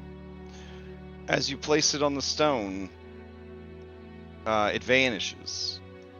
And you see just the briefest movement out of the corner of your eye. And as you look, you see that there's a lovely carving of your phone.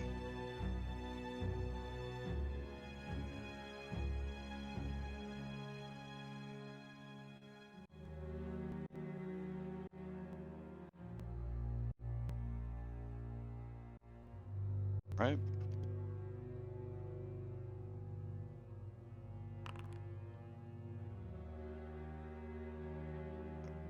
Anna, you are next. And Anna, as you approach Darius, you do feel, as you walk away, nothing from the world you were born in calls to you anymore.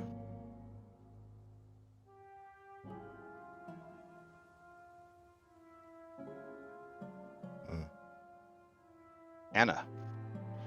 Anna's always had this belief that if we did what we were told, did prophecy, that Barovia would be returned to what it was. Mhm. She's always kind of drummed that beat, tried to seared it into their heads as this campaign's gone on. And I think with what's gone on recently and all the sacrifices that have been made by everyone, I think that belief is going to go to the wayside. Oh. We're not going to return Barovia to the way it was when she was alive. We're not going to return Barovia to the way it was before Strahd got here. It's going to be something we make. Something new, something original, something different. And she leaves that belief behind. Oh, she leaves her original belief behind. Correct. She doesn't leave the belief that you guys are going to make something new behind. We are going to make something new. She thought that we could change it to the way it was, but that's not going to happen anymore. But there's that sort of emotional growth maybe where you realize that, maybe it was never great to begin with. Make Barovia great again. I said it without saying that, but yeah. Yeah. I got you. All right. Pipe. Okay. As you walk away, Anna, you feel a lightness of your person. You feel free somehow. Freer than you felt in a very long time. And maybe a bit frightened. Because in madness, there was some surety. In your rigid beliefs, there was order. Now before you is only the unknown.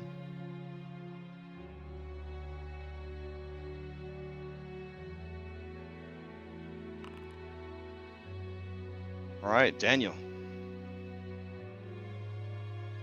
Daniel will step towards the altar, and as he does, from the inside of his jacket, he pulls his journal. Oh, okay. Yeah, I don't know if anyone's ever noticed it, but it is spiral bound with How kittens are on you the going to do cover. recaps now? That's what I was gonna say. No more Daniel recaps. Are you sacrificing Daniel recaps? No, if you Oh, notice, Daniel hasn't done Dear Diary since we entered Oh the Highlands. shit. Yeah, Okay. on purpose. All right. But yeah, if anyone's ever noticed his journal, it is spiral bound with kitty cats on it. What it was doing in Castle Ravenloft, who knows? But he took it. But inside is his take on everything that's happened, his excuses, his equivocations, his justifications for everything that's happened, his thin shield, heart protecting him from responsibility. And he knows that he can't hide from it anymore. Everything that happens has consequences. As he discovered during his last sane entry, which was the night the Kavani village was destroyed, and he tallied the dead and their injuries. And what follows in the next pages are, horrible mad writings, pictures of thunderclouds, with a face in the storm, and he can't hide from what's coming. He can't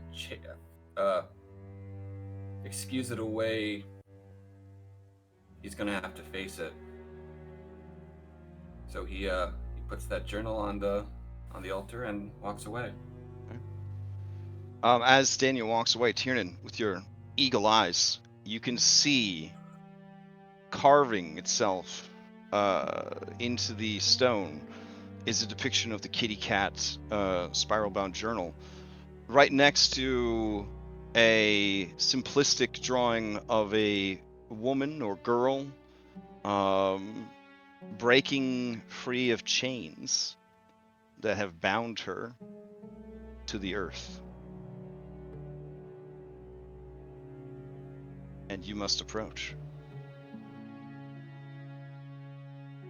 All right, Nathan walks forward. He says, "Julian Mitra." No, Oh damn. I mean, it's what I always say. I'm gonna sacrifice. Yeah.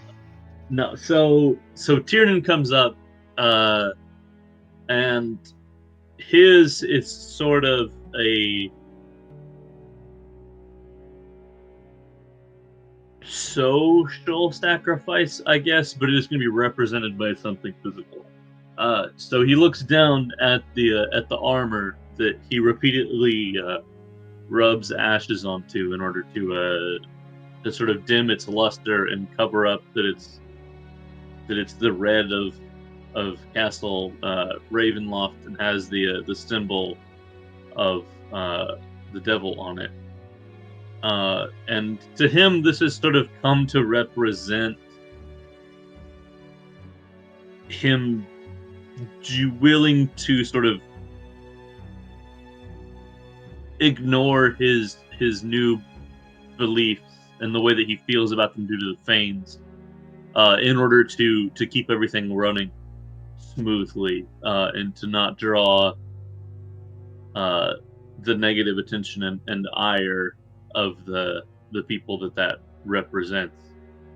So he'll begin unbuckling his armor and leave that behind, as well as leaving behind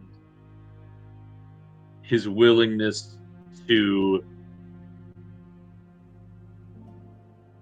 sort of try to ignore the feelings for evil and unnatural things that his attachment to the Fanes gives him. Ooh, so he's gonna give up the intolerant surety of righteousness infused into you by the Fane's attempt to balance out the evil in the land? Oh no, I'm gonna give up resisting that. Oh. So Wah! Tiernan's gonna go more Right before you go into all the Ember out, Temple, eh? Okay. and he's gonna So you're gonna set down the gaslighting that you've been doing to yourself, that your Yeah, allies who yeah. have embraced darkness might be redeemable. Well, That not even necessarily my allies. They're gonna be a sort of side casualty to this, but just like his willingness to ignore evil things around him in order to get his current, like in order to make things run smoothly. Okay. All right. You set down your compromise with evil. Okay. As you make this decision, you see a man. He's standing in sort of like a He-Man Masters of the Universe kind of pose, with a spear held high above his head, and dark forms looming all around him. And as the last of you makes your decision, the stone walls on either side slide open to reveal passages that go further in.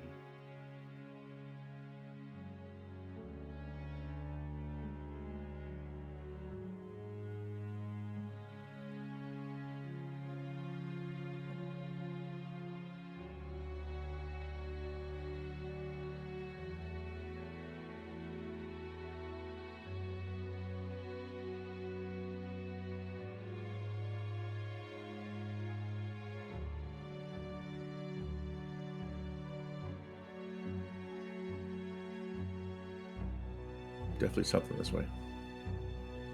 All right, this chamber is almost dome-shaped, and there is a raised tier of stone plates that seem to be haphazardly stacked on each other with a completely smooth surface at the top. Standing or floating above the platform, you see a spectral image.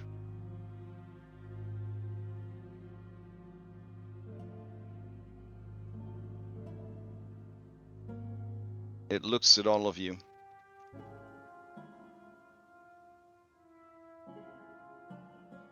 And as it begins to speak in the Kavani's ancient druidic tongue, you feel the words transcribed in your mind by the mist.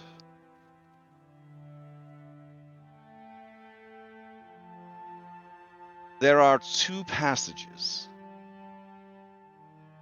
Each contains roughly hewn stones, and both lead out of these caverns and into the temple. The leftmost stair will lead you down a path of selfish gains. Each step will carry you closer to your own goals, ideals, dreams, and potential. But the rightmost stairs will lead you down a path of fellowship, altruism, and sacrifice. You may never reach the end of your path or find your destination, but you will make a difference in the world and to others.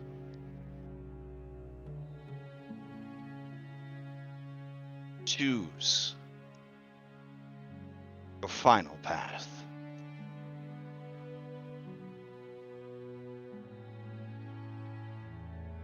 And the spirit vanishes.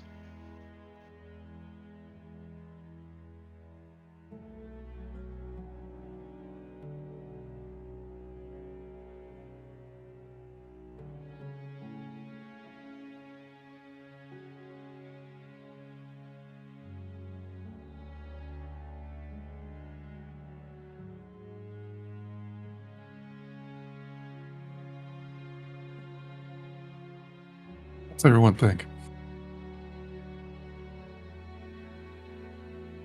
What a question. Is Anna asking that of everybody? Yep. Oh man. This is the one quandary that I don't know how to answer, so I need to hear from you guys. I think there's only one real choice. And he would motion to the right path. Now you have a surety that both paths will lead to the same physical destination, the Amber Temple. It's just as you always said, Anna, right? We're in this together. What do you think, Tiernan?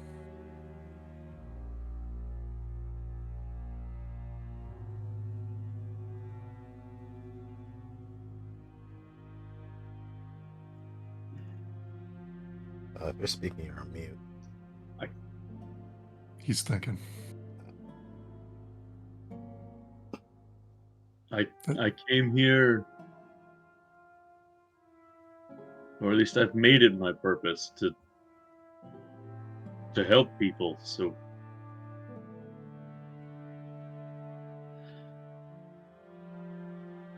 I think the doing lasting good, for sure, is the way to go.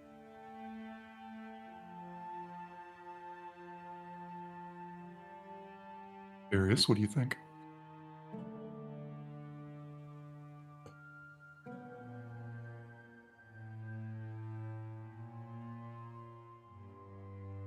I was in the same boat. You were. Are you still there?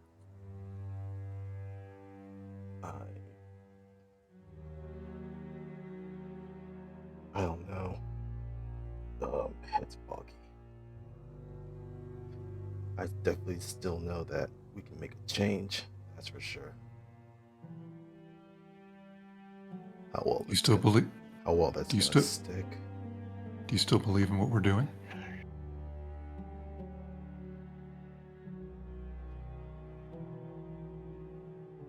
If anyone's got a chance, I think we got it.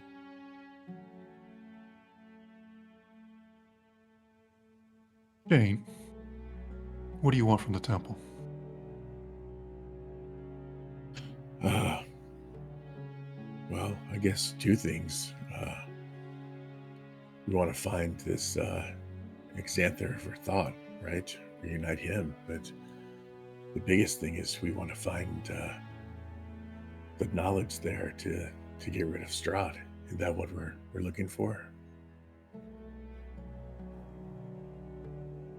He nods. Daniel, what about you? This cost me just about everything. He looks himself. I'm literally running out of things to lose. But I know I do have one thing left, and that's the promises we've made. And he extends a pinky towards Anna. God damn, you're putting my own game on me. She looks at your skeletal finger.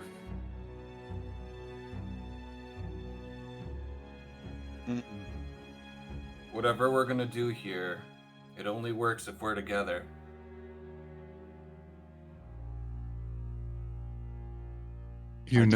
I do just want to throw it out there. The left-hand path does promise you will succeed at your goals. Each step will carry you closer to your goals, your ideals, your dream, and your potential. Mhm. We all have to go through the same corridor. No, Okay. that's what I mean. They both go to the same place. In fact, it's almost supernatural. You will feel like you are all taking the same staircase, but I want you to secretly message me which one you do, and I want you to do it on Discord so there's no mistakes, because people have a lot of trouble hitting that ninja button. We all know what some of y'all gonna pick. So whatever you say right now to each other is fine, but whatever you message me is the truth. No, for real, this is the one question I never knew how I was going to answer. I never ever. I didn't think it was going to come today. I thought it was going to come like when we were in the temple. Maybe you've been in the temple the whole time. Yeah, maybe. Anna has nothing but you guys, or that's what she believes.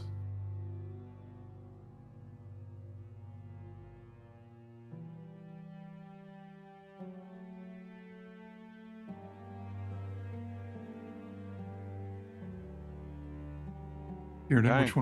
which one should I pick, Tim? Damn. Juanito just going after everybody today. Just going after. I am. Just come with me, Anna. What?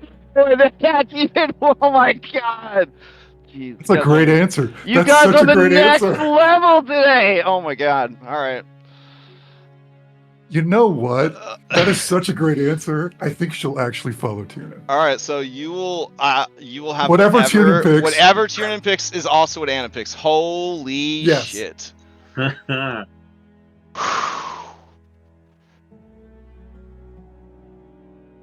All right. Do you have this shit written out somewhere that you can post? I want to read the terms and conditions.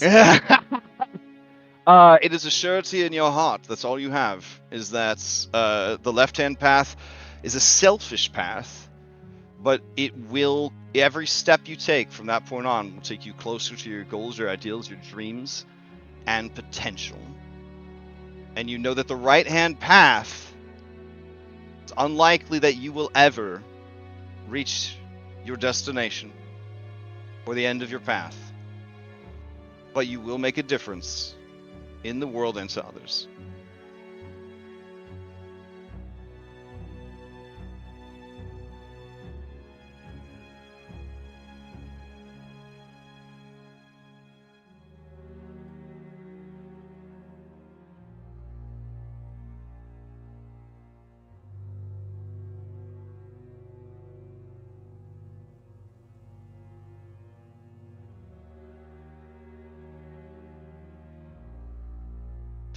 Seeing so much typing and deleting happening right now.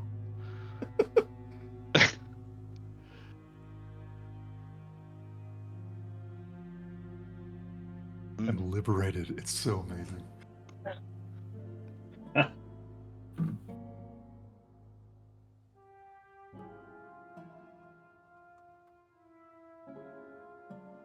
Okay, waiting for 2 more people.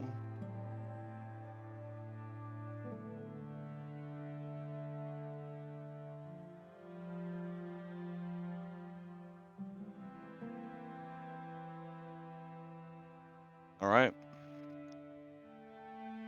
Has been locked in.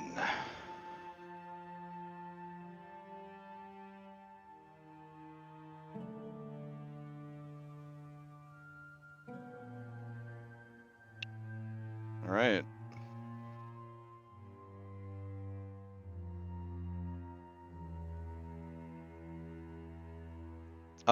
Each of you chose the right-hand path. You now have the feature live or die for others. You have disadvantage to your death saves. But as an action, no check required, you can stabilize an adjacent ally, and when you do, you can expend 1 or more of your own hit dice, rolling them, adding your con mod to each, and that ally is healed for the amount that you rolled. So that's the immediate mechanical effect of that. Rolling you guys back to the beginning for Echoes of the Past. Let's see. Darius, Shane. Oh, I guess let's see. I'll grab Irenia as well. She's roped into this. Irenia took the right path as well. Which is not to say the correct path, but the right-hand side path. Alright, so let's see. Darius, Shane, Tiernan, and Irenia, you decided to accept the past. So, you each gain an exhaustion. Which Shane, looks like you're well rested, so you would lose your well rested. Yep. Okay. From now on, if you have one or more exhaustion, you have advantage to saves against fear.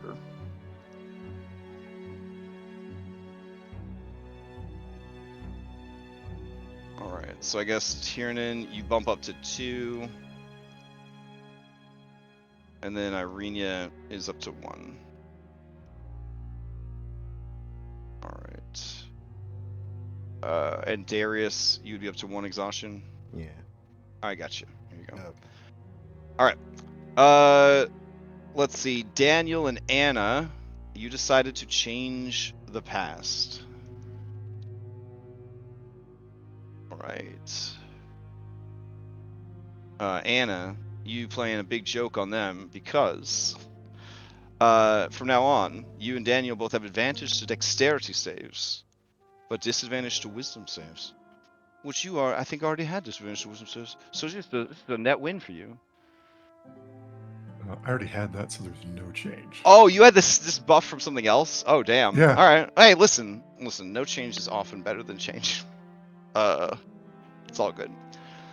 All right. Then you guys moved on to the Weight of Darkness. All right. So Darius and Daniel, you decided to hide in the darkness. So you guys gain Hidden in Darkness. You have advantage to stealth rolls, but when you trigger consequences, you roll twice and take both results. So that's like nat ones or something at cost. It's just consequences, so it's for nat ones. Complications, I mean. Yeah. The rest of you, including Irenia, decided to shine bright. All right.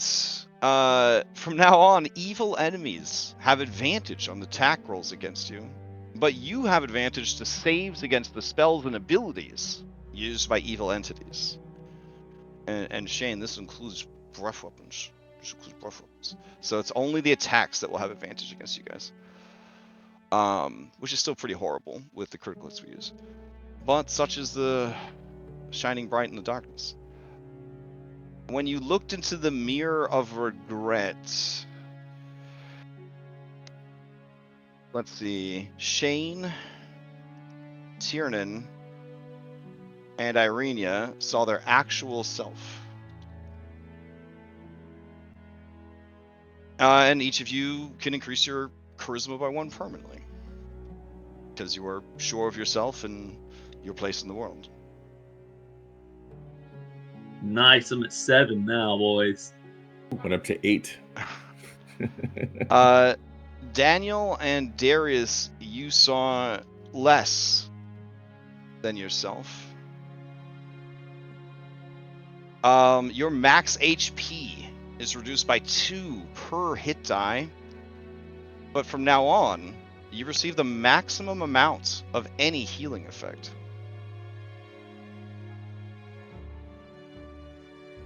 Oh man, that was some calculation.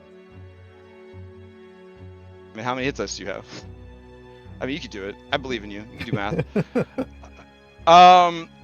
Anna, you see your idolized self, or idealized self. Your max HP increases by 2 per level, but all healing effects on you are halved. Hell yeah.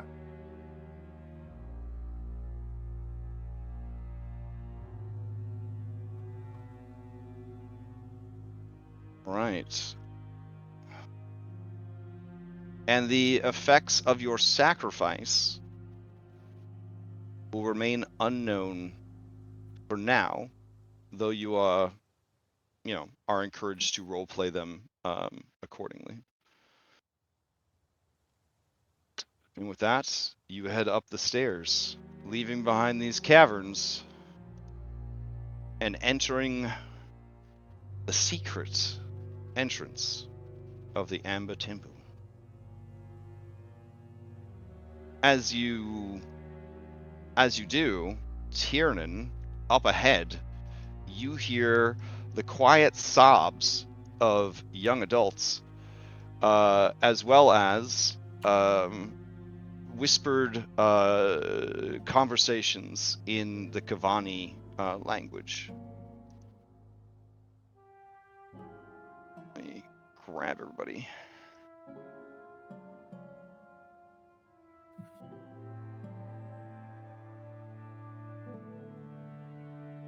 Casimir, and then his little buddy. Who's his little buddy? Savid. There we go. All right. So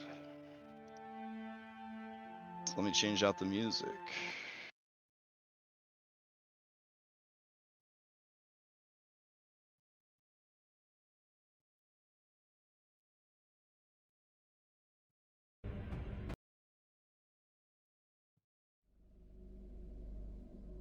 All right.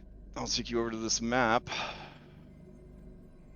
As you enter the Amber Temple, you know that you have gained a milestone, I believe. Let's see. I think you have to long rest in the Amber Temple. Let me check. Let's see. Enter and survive. So at a certain point, I guess I decide that you have survived the enough of the Amber Temple to get the milestone. But keep in mind, you do need to rest at a sanctuary to get the to be able to level up. So you are sitting on a level up milestone. All right. And activate.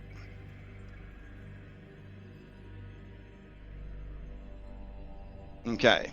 So, couple of million things here I got to talk about as you approach this area.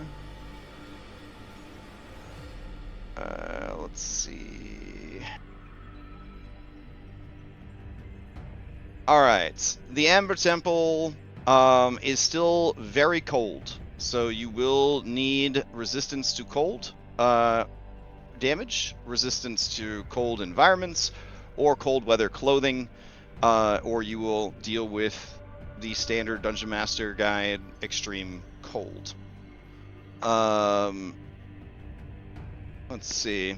The walls that you can see through the crack are the walls, ceiling, and floor are made of veined black marble, but the walls and ceiling seem to be encased in a somewhat glowing, shifting resin coating of a deep sort of orange-red amber.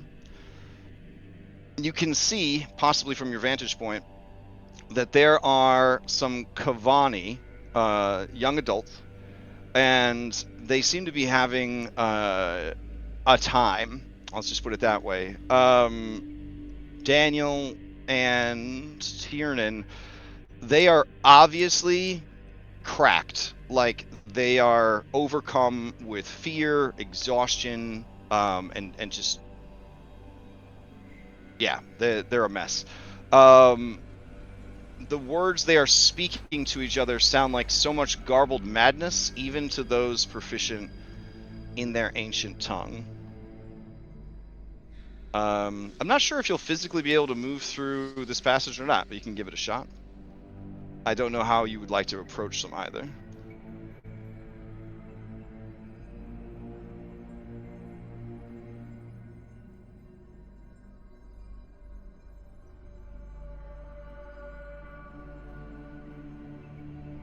Did we learn any Kavani words from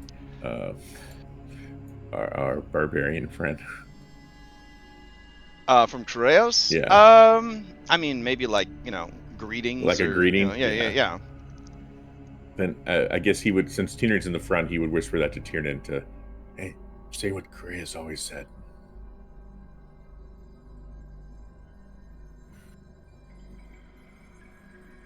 I don't suppose I get any Kavani imparted upon me through like the spear or anything.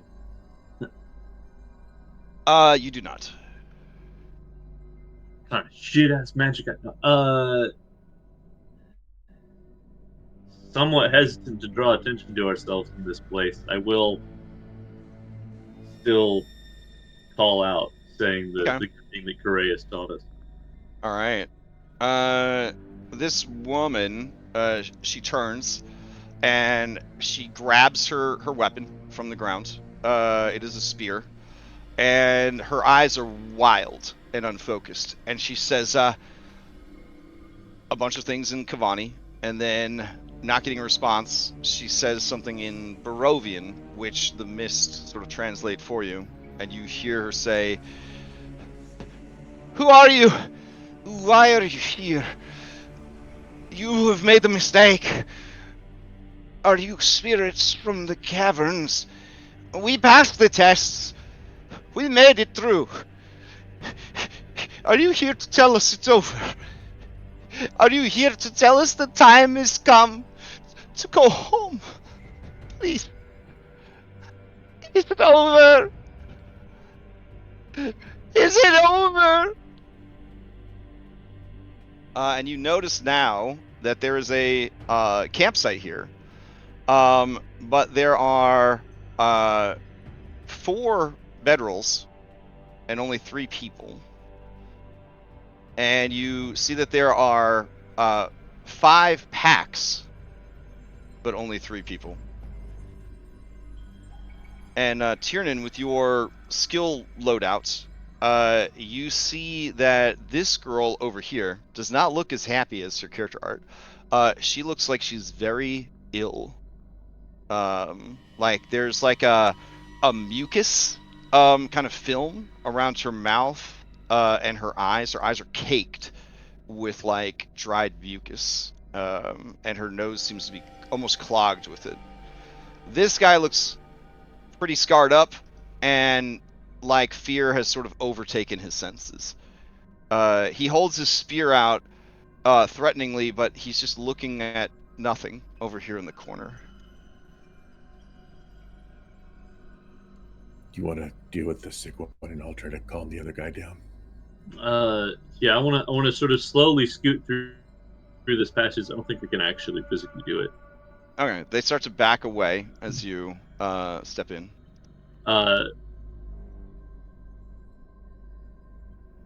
Oh yeah. So, you actually can't. So I think I'd have to move you. So with my like passive insight or whatever, am I able to? They have made it through the same challenges we did, but presumably it impacted them heavily mentally, and so they're like, they think this is still part of it, or Well, the child Gustavo explained to you that aspirants would use the path to access the temple, and then they would have to stay in the temple for 3 nights before they were allowed to return home. I forgot about But that. a flaw in that logic is they don't own cell phones or watches, and there's no sun in the temple. So how, without keen mind, would you know how many days had passed? I mean, these are people that are Yeah. natural. But you get the sense that they have no idea what's going on anymore. So we were told that there was a group that had left for this. Did they give us the timeline for that? I think they had said they had left shortly before you arrived. And then how long has it been since we were at the Kavani village? Oh gosh, wait, 3 or 4 days. Okay, so technically, yeah, no, you're good to go. Is that what you is that what you tell them? No, no. I come in sort of like I'm holding the blood spear of Kavan, but like not in a threatening manner, just sort of like out to the side where I have my hands spread. Ooh, okay. She catches sight of the spear, and she says, "No, it couldn't be. Kivan, have you come to place judgment upon us?" Uh, uh, Tiernan's gonna roll with it. I've come to ensure the survival of my people. I will look at this one first, and I'll gesture towards the sick lady. All right. She looks over at you, just swaying, and Tiernan, with your incredible passive perception, you see that there are things crawling beneath the surface of her skin. Fantastic. The scene from fucking Men in Black or whatever it was from that I always hated the most. This guy says, Kivan! Kivan, he's come for us! We will be okay! We will be okay! We will be okay! I'll look over and I'll be like, "Rest, brother." Okay. Except I'll say it in Proto-Indo-European, right? Brashta. And hopefully chills the fuck out.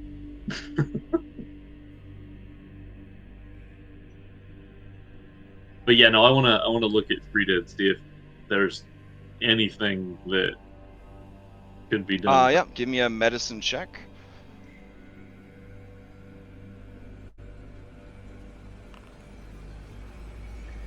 Alright.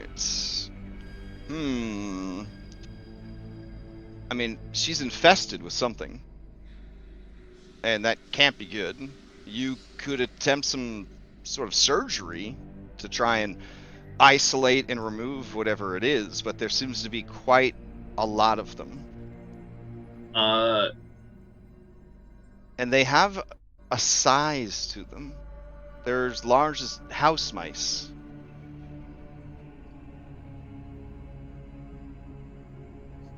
The rat pile all over again.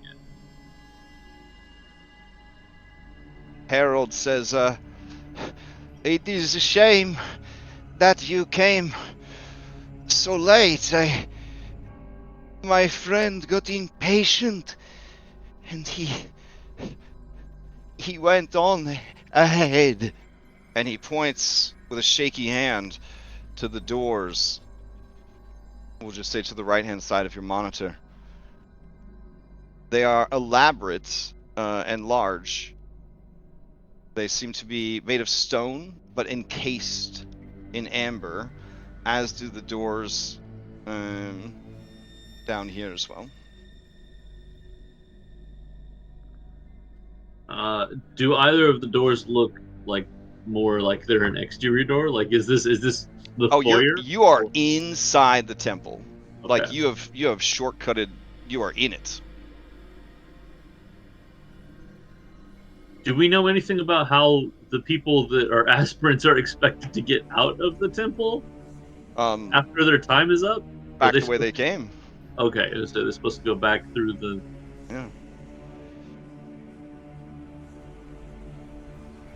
Yeah. Harold, he just sort of stands like on his sleeping bag, and Anna, he looks right at you, and he says, "The Queen has come.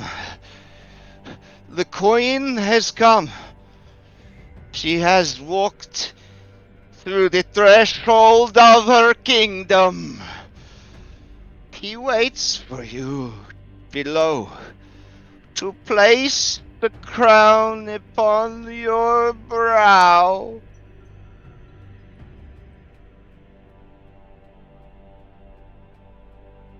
She revels in it. And he kneels like a knight before his queen, quietly sobbing.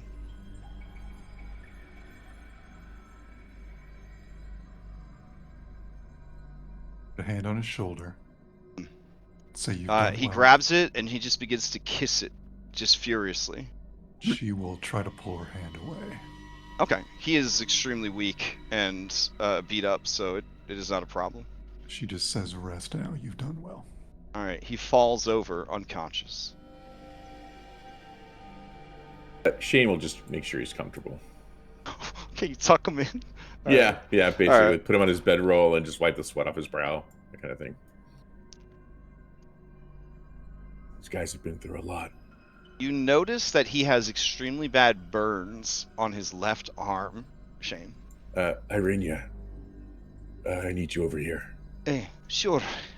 He's badly burned. If there's anything we can do. Doesn't want to traumatize Tiernan more, because Yeah.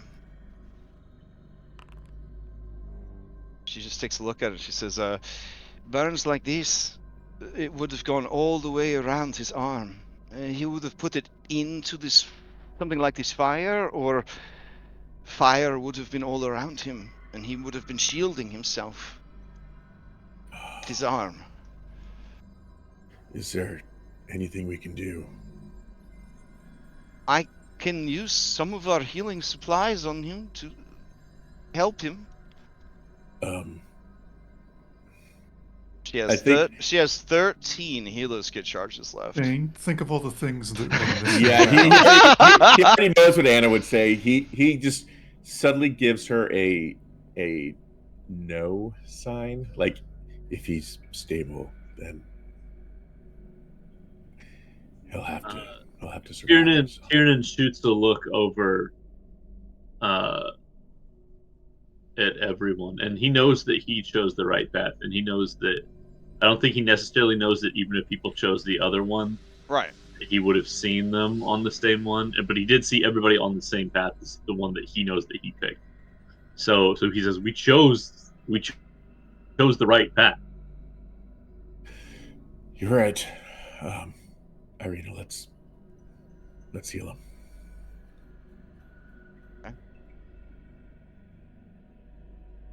Painful for me to hit this button here. Okay.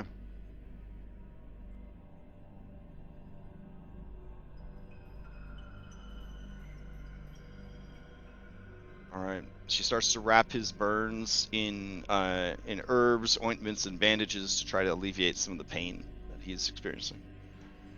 And his breathing becomes less ragged, and his sleep becomes deeper.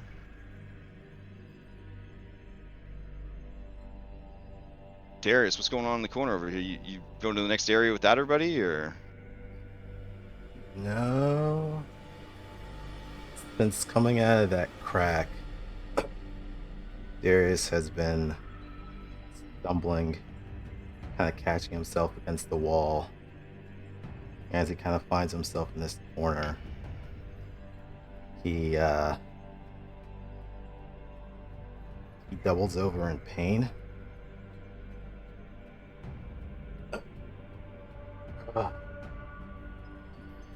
He starts removing his cold weather gear, his hoodie,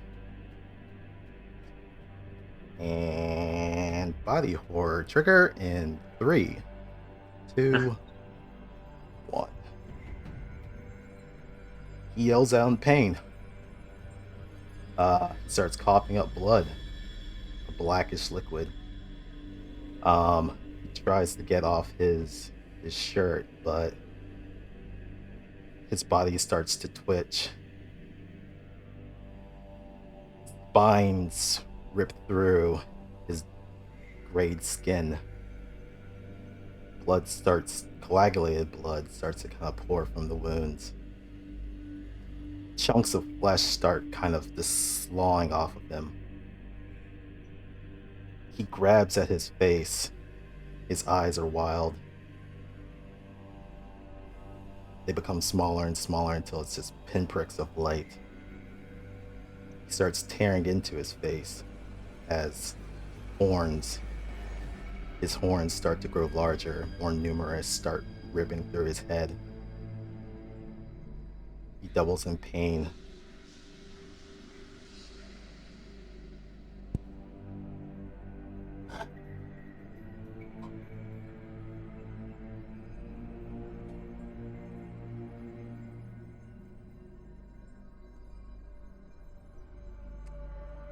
And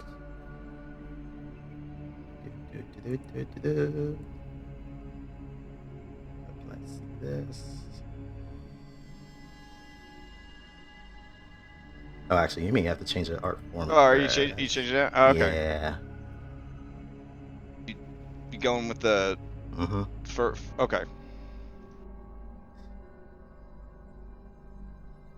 Oh, there he is. And this, as he kind of tears his face, his teeth elongate, spines start to rip through his flesh. His black and gray scales become numerous, puncturing through everything. And from some of that black blood, it starts to kind of drip to the ground, but also become a mist, a dark mist. And this creature is kind of just huddled in the corner right now, with wild eyes.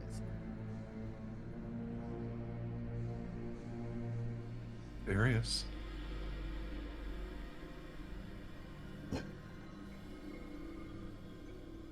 Look at me.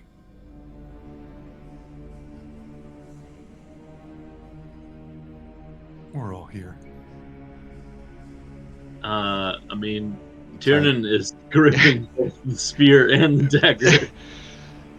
Looking at Darius. Yeah, I assume at this point your attention is definitely drawn away from Frida's condition. Yeah. Same with Shane and Irenia. Oh yeah, Shane. And I guess everyone. Yeah. Tosses the halberd out again, protectively over, between them. Yeah. Tiernan's got his spear out to the side, sort of like keeping it between Astrid and Frida on one side and Darius on the other. The mention of his name, he will kind of turn and crank his neck over. Ah.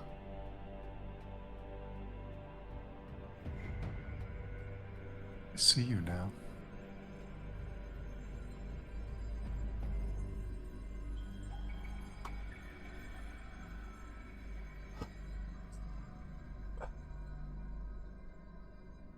You know I can't do that. We're all here. Will you let them see you? He'll struggle to his feet. And then kind of turn around and look at everyone.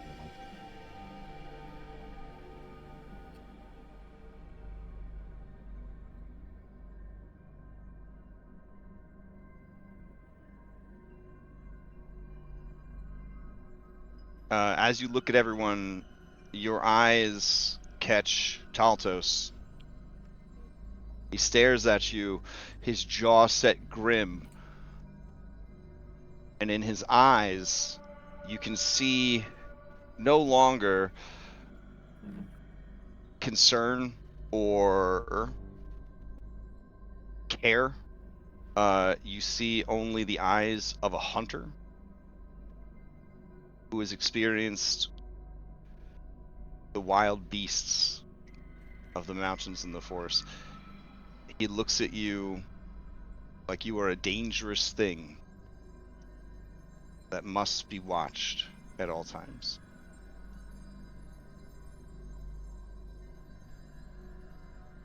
A voice echoes from inside Frida's body.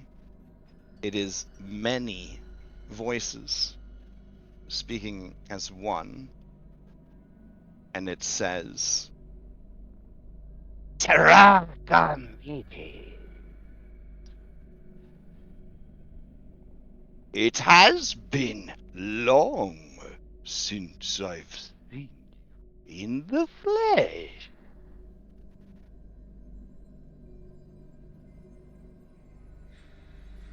Frida, her eyes are wide she begins to grab at her body.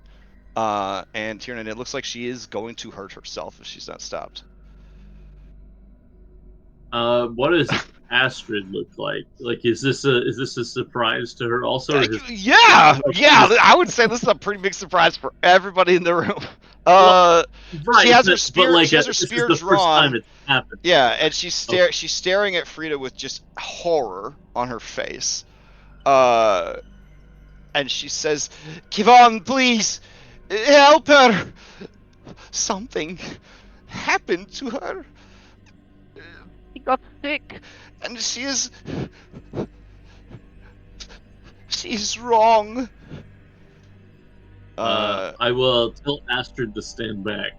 Okay, she staggers back.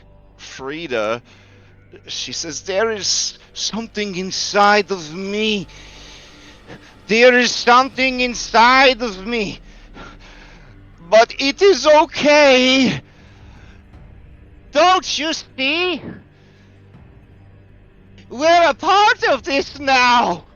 And her eyes look in two different directions at once, and you see whatever is beneath the skin begin to move with a greater intensity. "We're a part of this now. Don't you see?" And she begins to claw at her flesh, trying to grab whatever is beneath. But her actions are clumsy, and the creatures beneath are quick.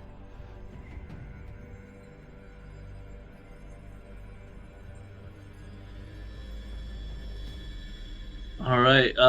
Yeah. No. I go to fucking stab her, but I'm assuming with a whopping, I rolled 2. So I got a 10. I'm assuming. All right. As you stab at her, Astrid cries, "What are you doing? She is sick. You do not need to kill her." Look at her. She will grab her friend and try to kind of just hold her so that she can't like harm herself. As she does, the eyes of Frida roll back, and she passes out. Yeah. I mean, as Astrid was trying to grab her, Tiernan was looking at Frida, just shouting, "Who'd you make a deal with?" But yeah, then she passes out.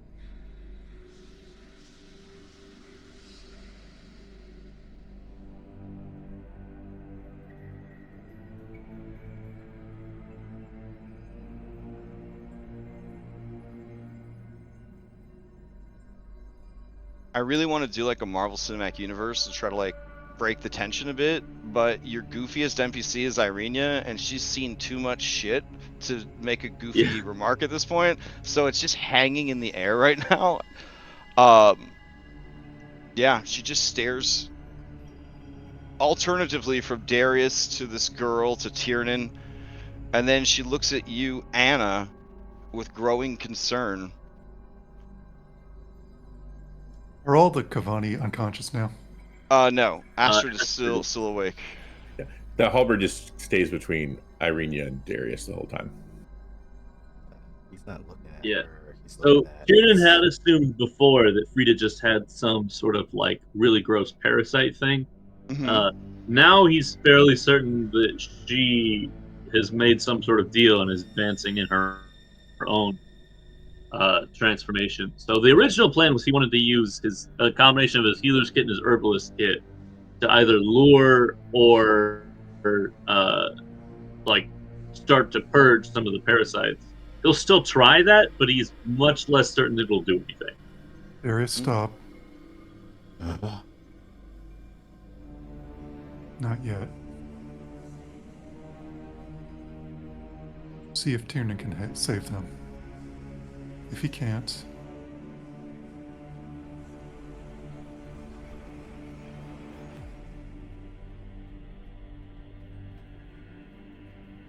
They said. As you approach, Astrid looks at you, Daniel, and says, "The dead walk with you, Kevon.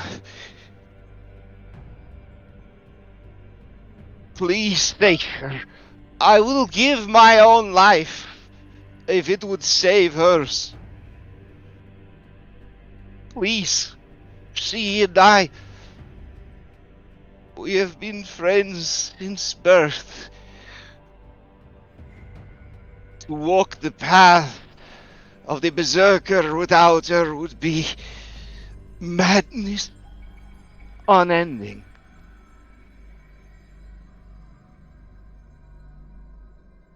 Your willingness to sacrifice is appreciated, but likely unnecessary.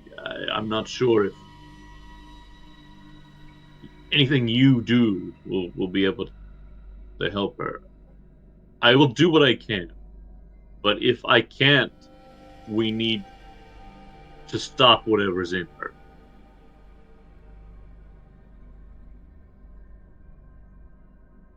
And to break the tension, Daniel will say, "I'm not dead yet. Neither is she." But he'll rummage through his surgical tools and like, "Darius, you're trying to use the wrong tool. Let's see if we can save this one." Whatever it is, it said his name.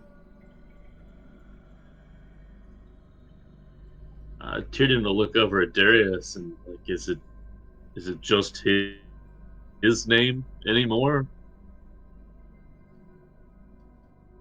or is it also yours?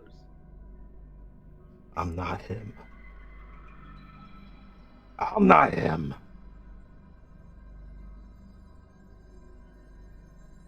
And then you hear a second voice in Darius's throat say a single word. Yet.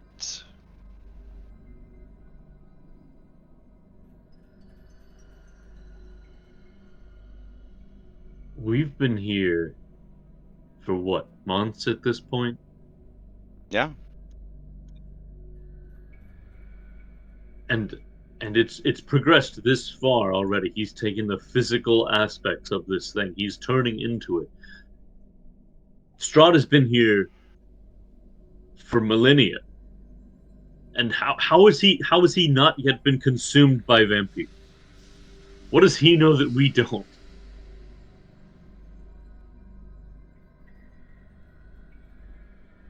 Talto says he has the strength of the land. The corruption, it shines through in every leaf and tree and rock and beast. He is ancient. And as he says that, even the unconscious Cavani say, he is the land.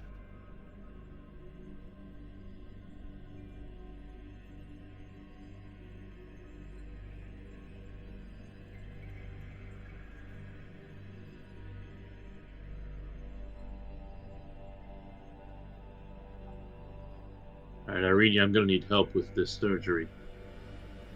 If you need to rest, Daniel is quite skilled. I will help him.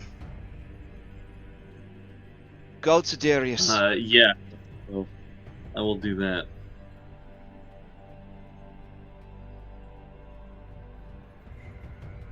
He looks at you, Daniel. Daniel's Grim already determination. Daniel's already got his surgical tools out, just humming a little barbershop tune to himself. And... Okay. All right. To remove the parasites inside this woman is going to be a DC 20.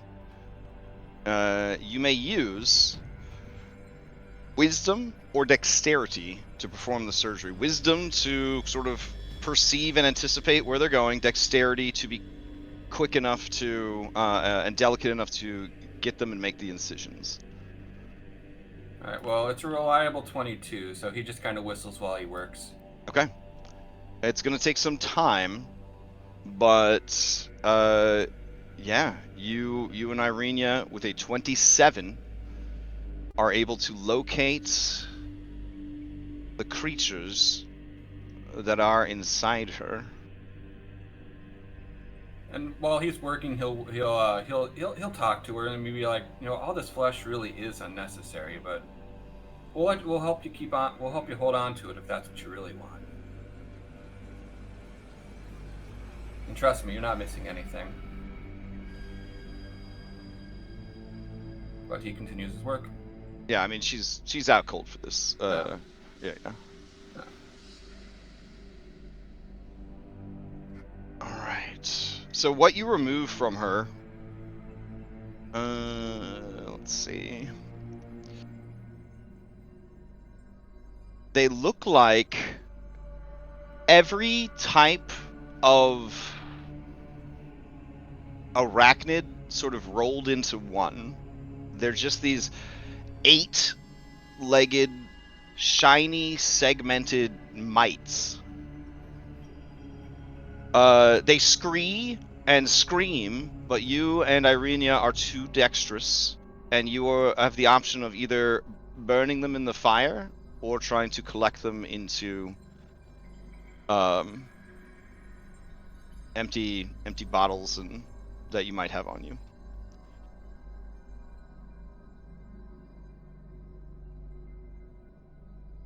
Go ask Karina. It's like, do you want any of these? She says, I don't know at this point what good it would even do us. Unless sweetheart. you know something, wizard. And Casimir, who stands in the threshold. He has not actually stepped into the temple. He is like the last one in. He just has this fucking look on his face. This sort of like trepidation but determination on the unmarred part of his face.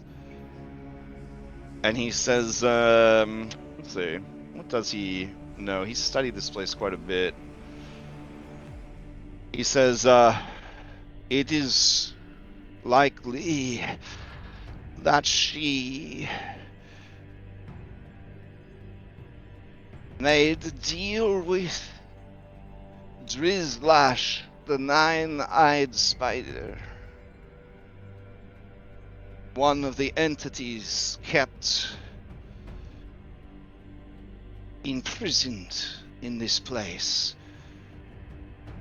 Likely when she attempted the path of the aspirant, she was on the verge of failure or death. This close to the temple, and now within it, such deals are made easily.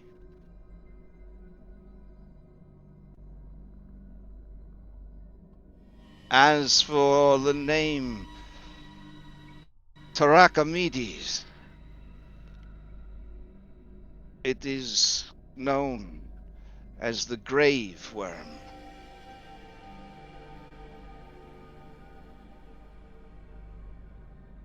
The stories say that they were a dragon that betrayed its own kind, even the gods of dragons. Such was its hubris and disdain for everything. It believed itself to be above all things, especially the living.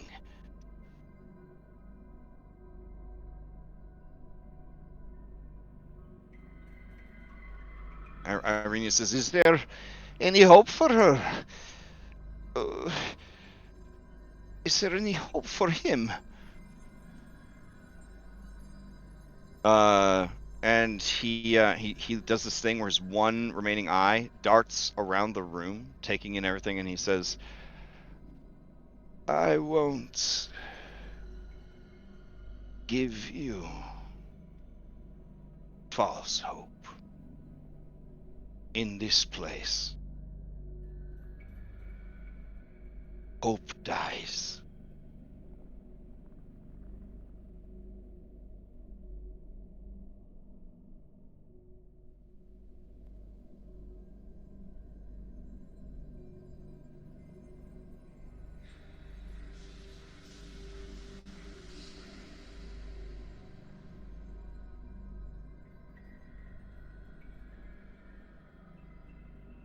Girl, what's your name?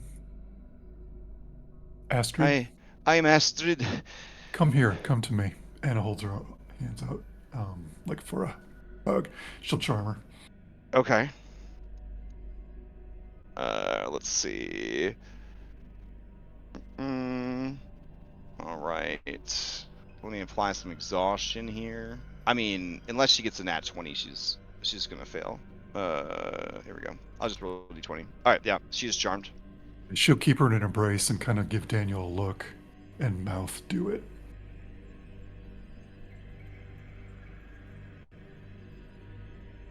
Daniel's gonna need a little bit more context. I love that. Daniel?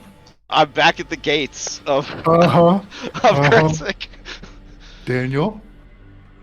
I think that perhaps she's done as much as she could. Don't you think? I think it might be time for her to rest. Man, you're not having this psychically, are you? I don't see the No, psychic yeah, thing yeah, up, okay. so Are we picking up the very obvious? I would say. Yeah. It's for yeah. Shane will gently lay Harold's head down and Okay. stand up and say, "You better not be suggesting what I think you are." Casimir looks at you, Anna, and he does give a slow nod, which I assume you might take as a nod of approval. yes, she does. Irenia says, "This is not our. Well, just let them rest, and they can take their friend and go. I don't care what she was screaming. They are not a part of this.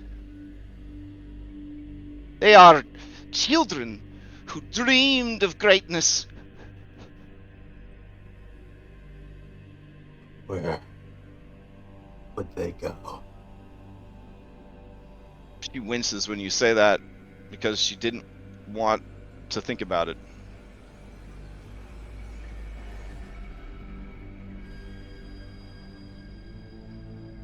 Daniel will look at Irenia, the darkness in his eye sockets Yeah. staring right at her, and he'll say, "I'm sorry, Irenia, but they're already dead. They have died, and they will die again." No Unless one we end- killed you when you made the deal, or maybe she can be alright. Are you alright, Daniel? She says to the skeleton in front of her. Yeah, I mean, Tiernan's gonna put a hand on Irina's shoulder, look at Daniel, look at Darius, look at Anna, and say, maybe we should have.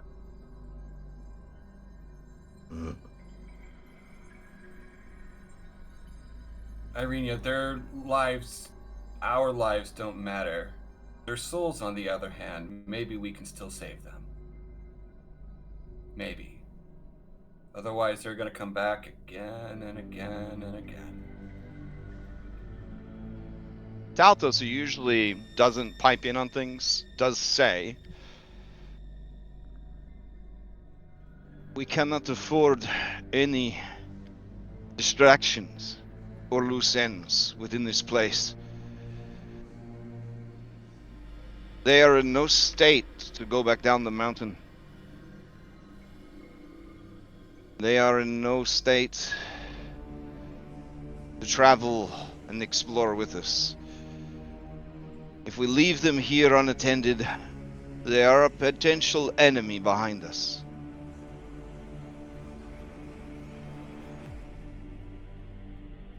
Perhaps this is a mercy." And his jaws clenched and just shaking. Just fucking shaking. Shane tries to rouse Harold.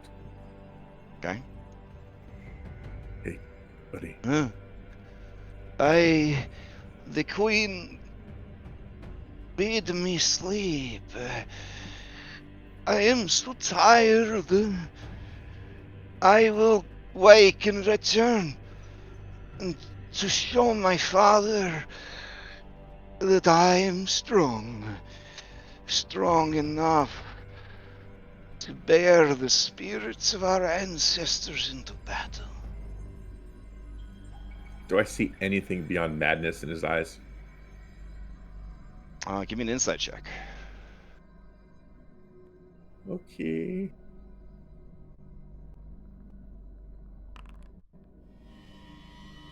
It's hard to say. Oh.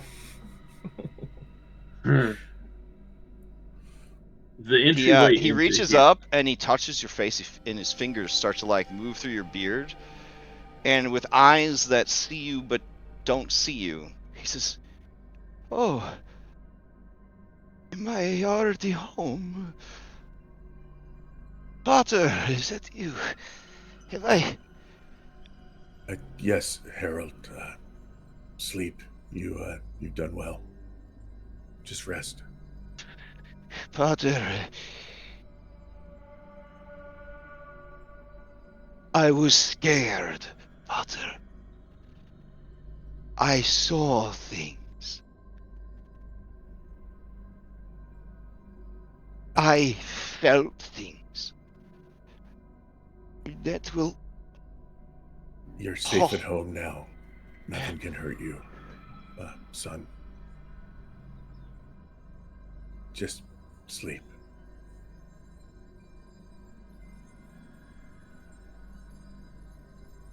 But will I ever be free of that place, Potter? I'm a part of this now. Don't you see?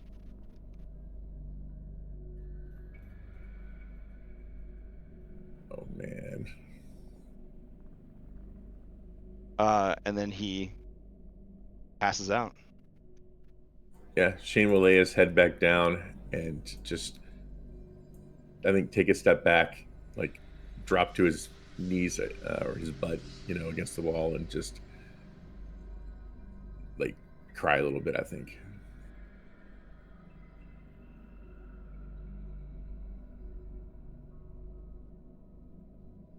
The entrance from the back door, so to speak, into the Amber Temple, it is not worked stone, right? Like it looks like it was Yeah, like a it's breach. just like a breach. Like over time, the stone found its way here, or the wall gave way to a passage maybe they didn't realize they had stoned up. That's unlikely, though. As I see it, we have three options. We could leave them here, in this room behind us. And as Falto says, that could be leaving our back open to the proverbial dagger. We could break that dagger here, now, also in this room. Perhaps preventing that from being a possibility, but also to keep the metaphor going, perhaps cutting ourselves a little. Or we could hide the dagger. We could bury it. Specifically, we could put it beyond that wall and then collapse the way back in. It would eliminate the possibility of them coming up behind us, but it would also end this tradition they have, which I don't think is a bad thing. The ending of that will take more effort on our part, however.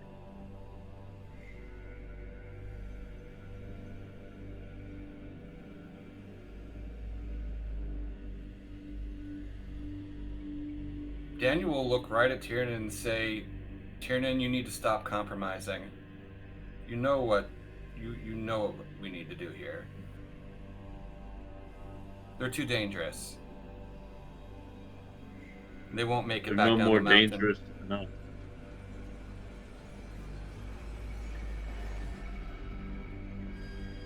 They won't. Astrid turns to you, Anna, and says, "Friend, are they planning what I think they're planning? It sounds like they want to kill my friends." Well, the one with things inside of her. They took them out. I watched. That is my friend from childhood, from birth. My battle sister. Astrid, did you make an agreement with anything here? No. We are taught to always follow the path of our soul and our heart. Only with a strong mind, body, and soul can you be ascendant. Can you carry the spirits of rage and madness and control them? Use them to protect our people lest they control you. This is well known to each and every one of us.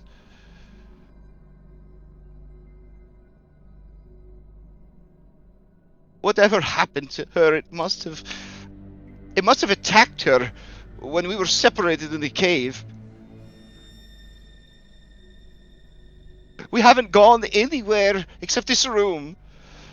Well, one of us tried to explore, but he was burnt alive. I believe you, Astrid.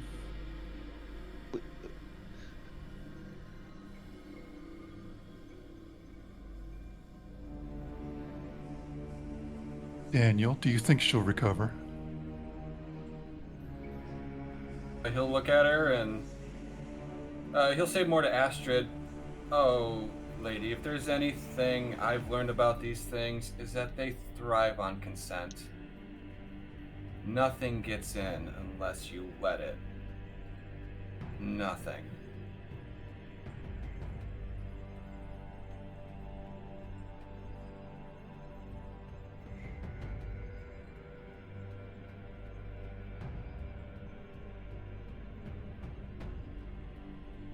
He says, "I will not go on without her, and I will not stand by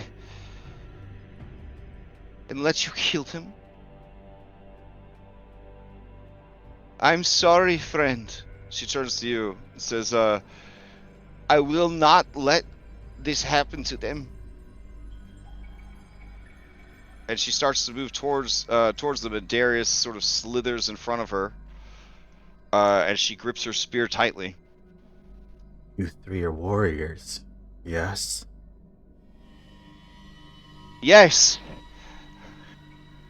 You've been trained to fight, yes? Yes. Then do you wish to die on your back or on your feet? I will die fighting. I will die fighting for what I believe is right and what I know is true. Shane, as she is saying these words, you feel the sword sort of just thrumming with hope. Just listen. What if Astrid and Harold stay here? They watch over Frida, finish their pilgrimage while we explore the temple and do what we need to do. Astrid, if Frida starts to change, will you do what you need to do?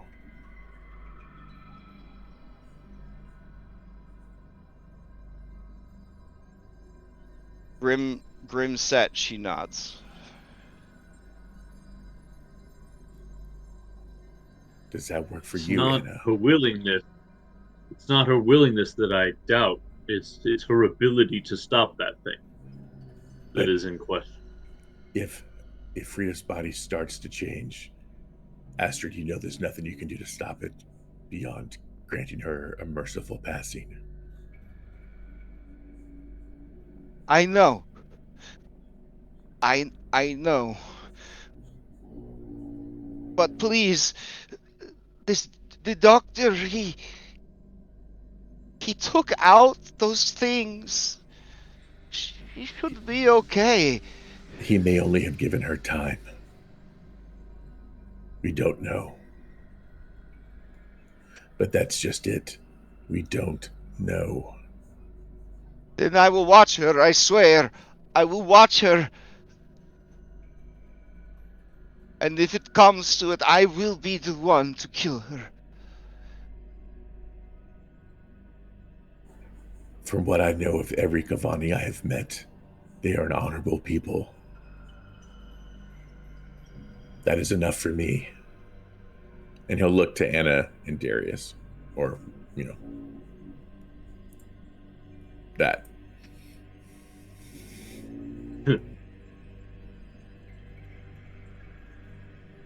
You talk big for having a weapon out, Shane. Yeah, that's for my protection. From I don't know who? why you're judging us now. We're all still Because you're the friends, one right? proposing killing people. Tell me who I've killed, Shane. I have only killed those that have actively tried to kill me.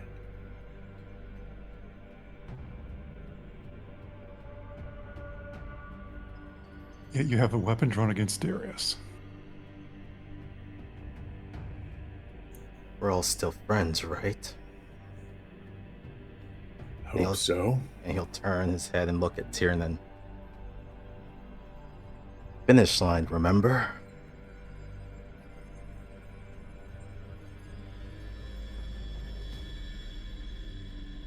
Remember?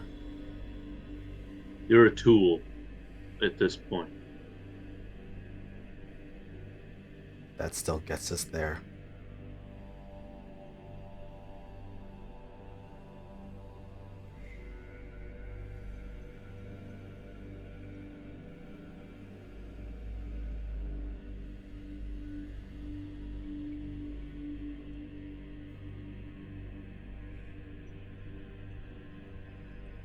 So are we gonna stay in this room forever?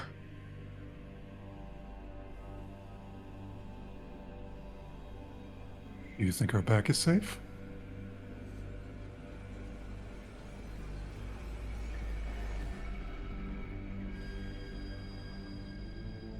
Well, they said they're warriors. If they want to go out on their feet, I'm happy to throw down. But if they don't want it, then let's go forward.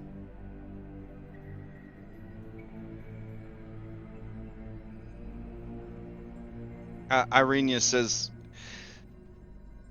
there are horrors and dangers everywhere within this temple. We know of these.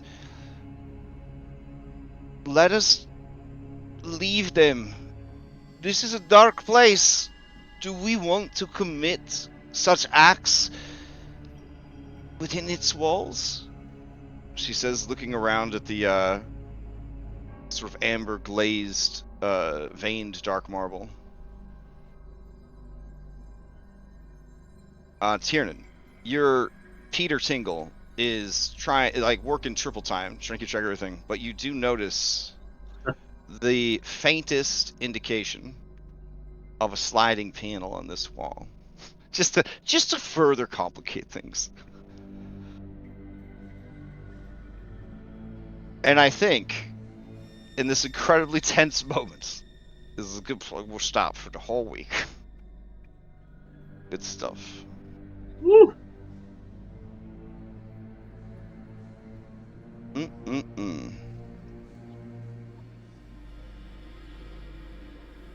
Great time to transform. Up that tension, Darius. That's what I call teamwork. Oh, damn. I mean, at least there's no schisms developing within the party. we Yeah. went over all that in Kresik. It's fine. Be a Yeah, terrible time for that thing. You guys are all on the same page now, I thought. Is that not what's happening here? Is that... Am I Same page, different books. I mean, am I still misreading the Yeah, situation? the page number is the same, but one of us is reading the Bible and one of us is reading the Necronomicon. Yeah. Dragon Monthly over here. Another one's Open Sky, Open World. Oh, Jesus. It's certainly It's it's so certainly weird. a rough place. You guys are certainly in a rough place. It's so weird that all these books say to go to the Amber Temple. What's weird about it? I mean, that's a great place. What are you talking about? I'm Do we looking get a at sticker? Yeah, you guys do get. We better get a sticker out of it. You do get a bumper sticker. That's true.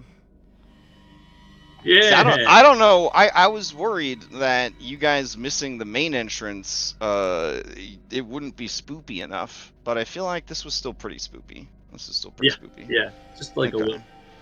So that it all worked out, I guess. Here, let me change the background on the dashboard. There we go. Or clean sweep too. You're bye, baby. Yes, of all the things that have happened in the last few weeks, the death of Clean Sweep, I think, weighs the heaviest on everyone. You hit us all pretty hard. Of course. I had completely forgotten that Clean Sweep existed, but now the wound that doesn't exist has been reopened for me.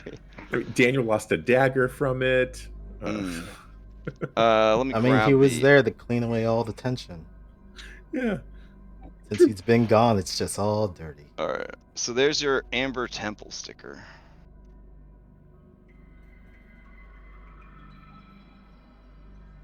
You did it. But we You made it. But we weren't the first ones here. You weren't the first ones here. Yeah. We're the best ones here. Dang. That's true. I mean, that's thrown down. yeah.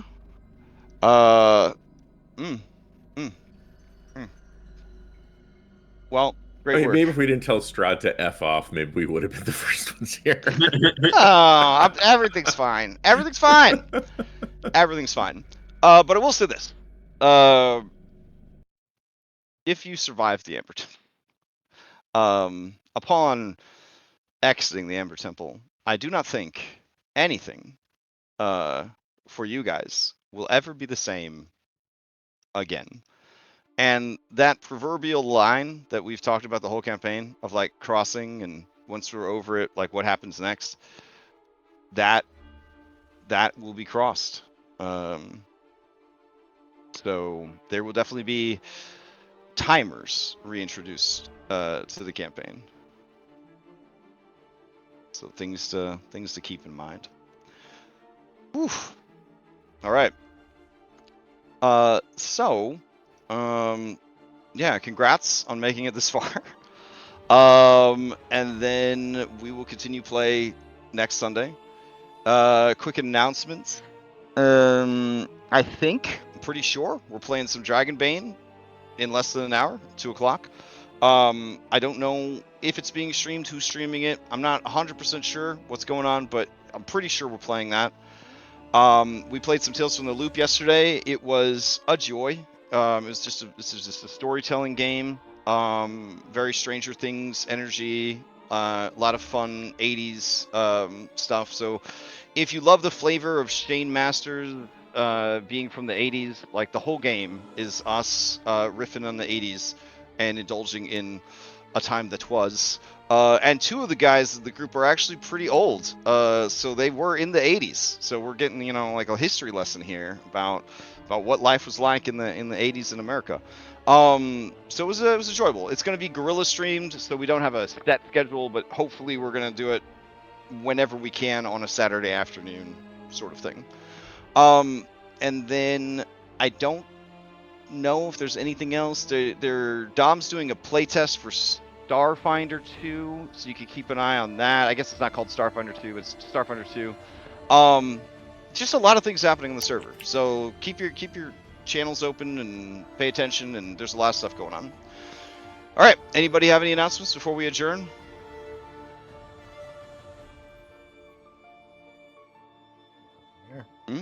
Okay. All right. Oh, I'm supposed to be practicing self-care for my players. So, is everybody feeling okay after that? All right, great. Good talk. Then I got to point out one thing that one person did that I thought was great. Man, Anna, I really loved it when you put everyone on the spot before the final trial of the cave and made it incredibly awkward for everybody. I love that. Thank you. Me too. Yeah. All right. I'm going to go get ready for Dragon Main and eat some lunch. I hope everybody has a good Sunday, and I'll see you around the Discord. All right. Thanks for running, and thanks for tuning in, I guess. I don't know what to say anymore. Oh shit. All right. Catch everyone later.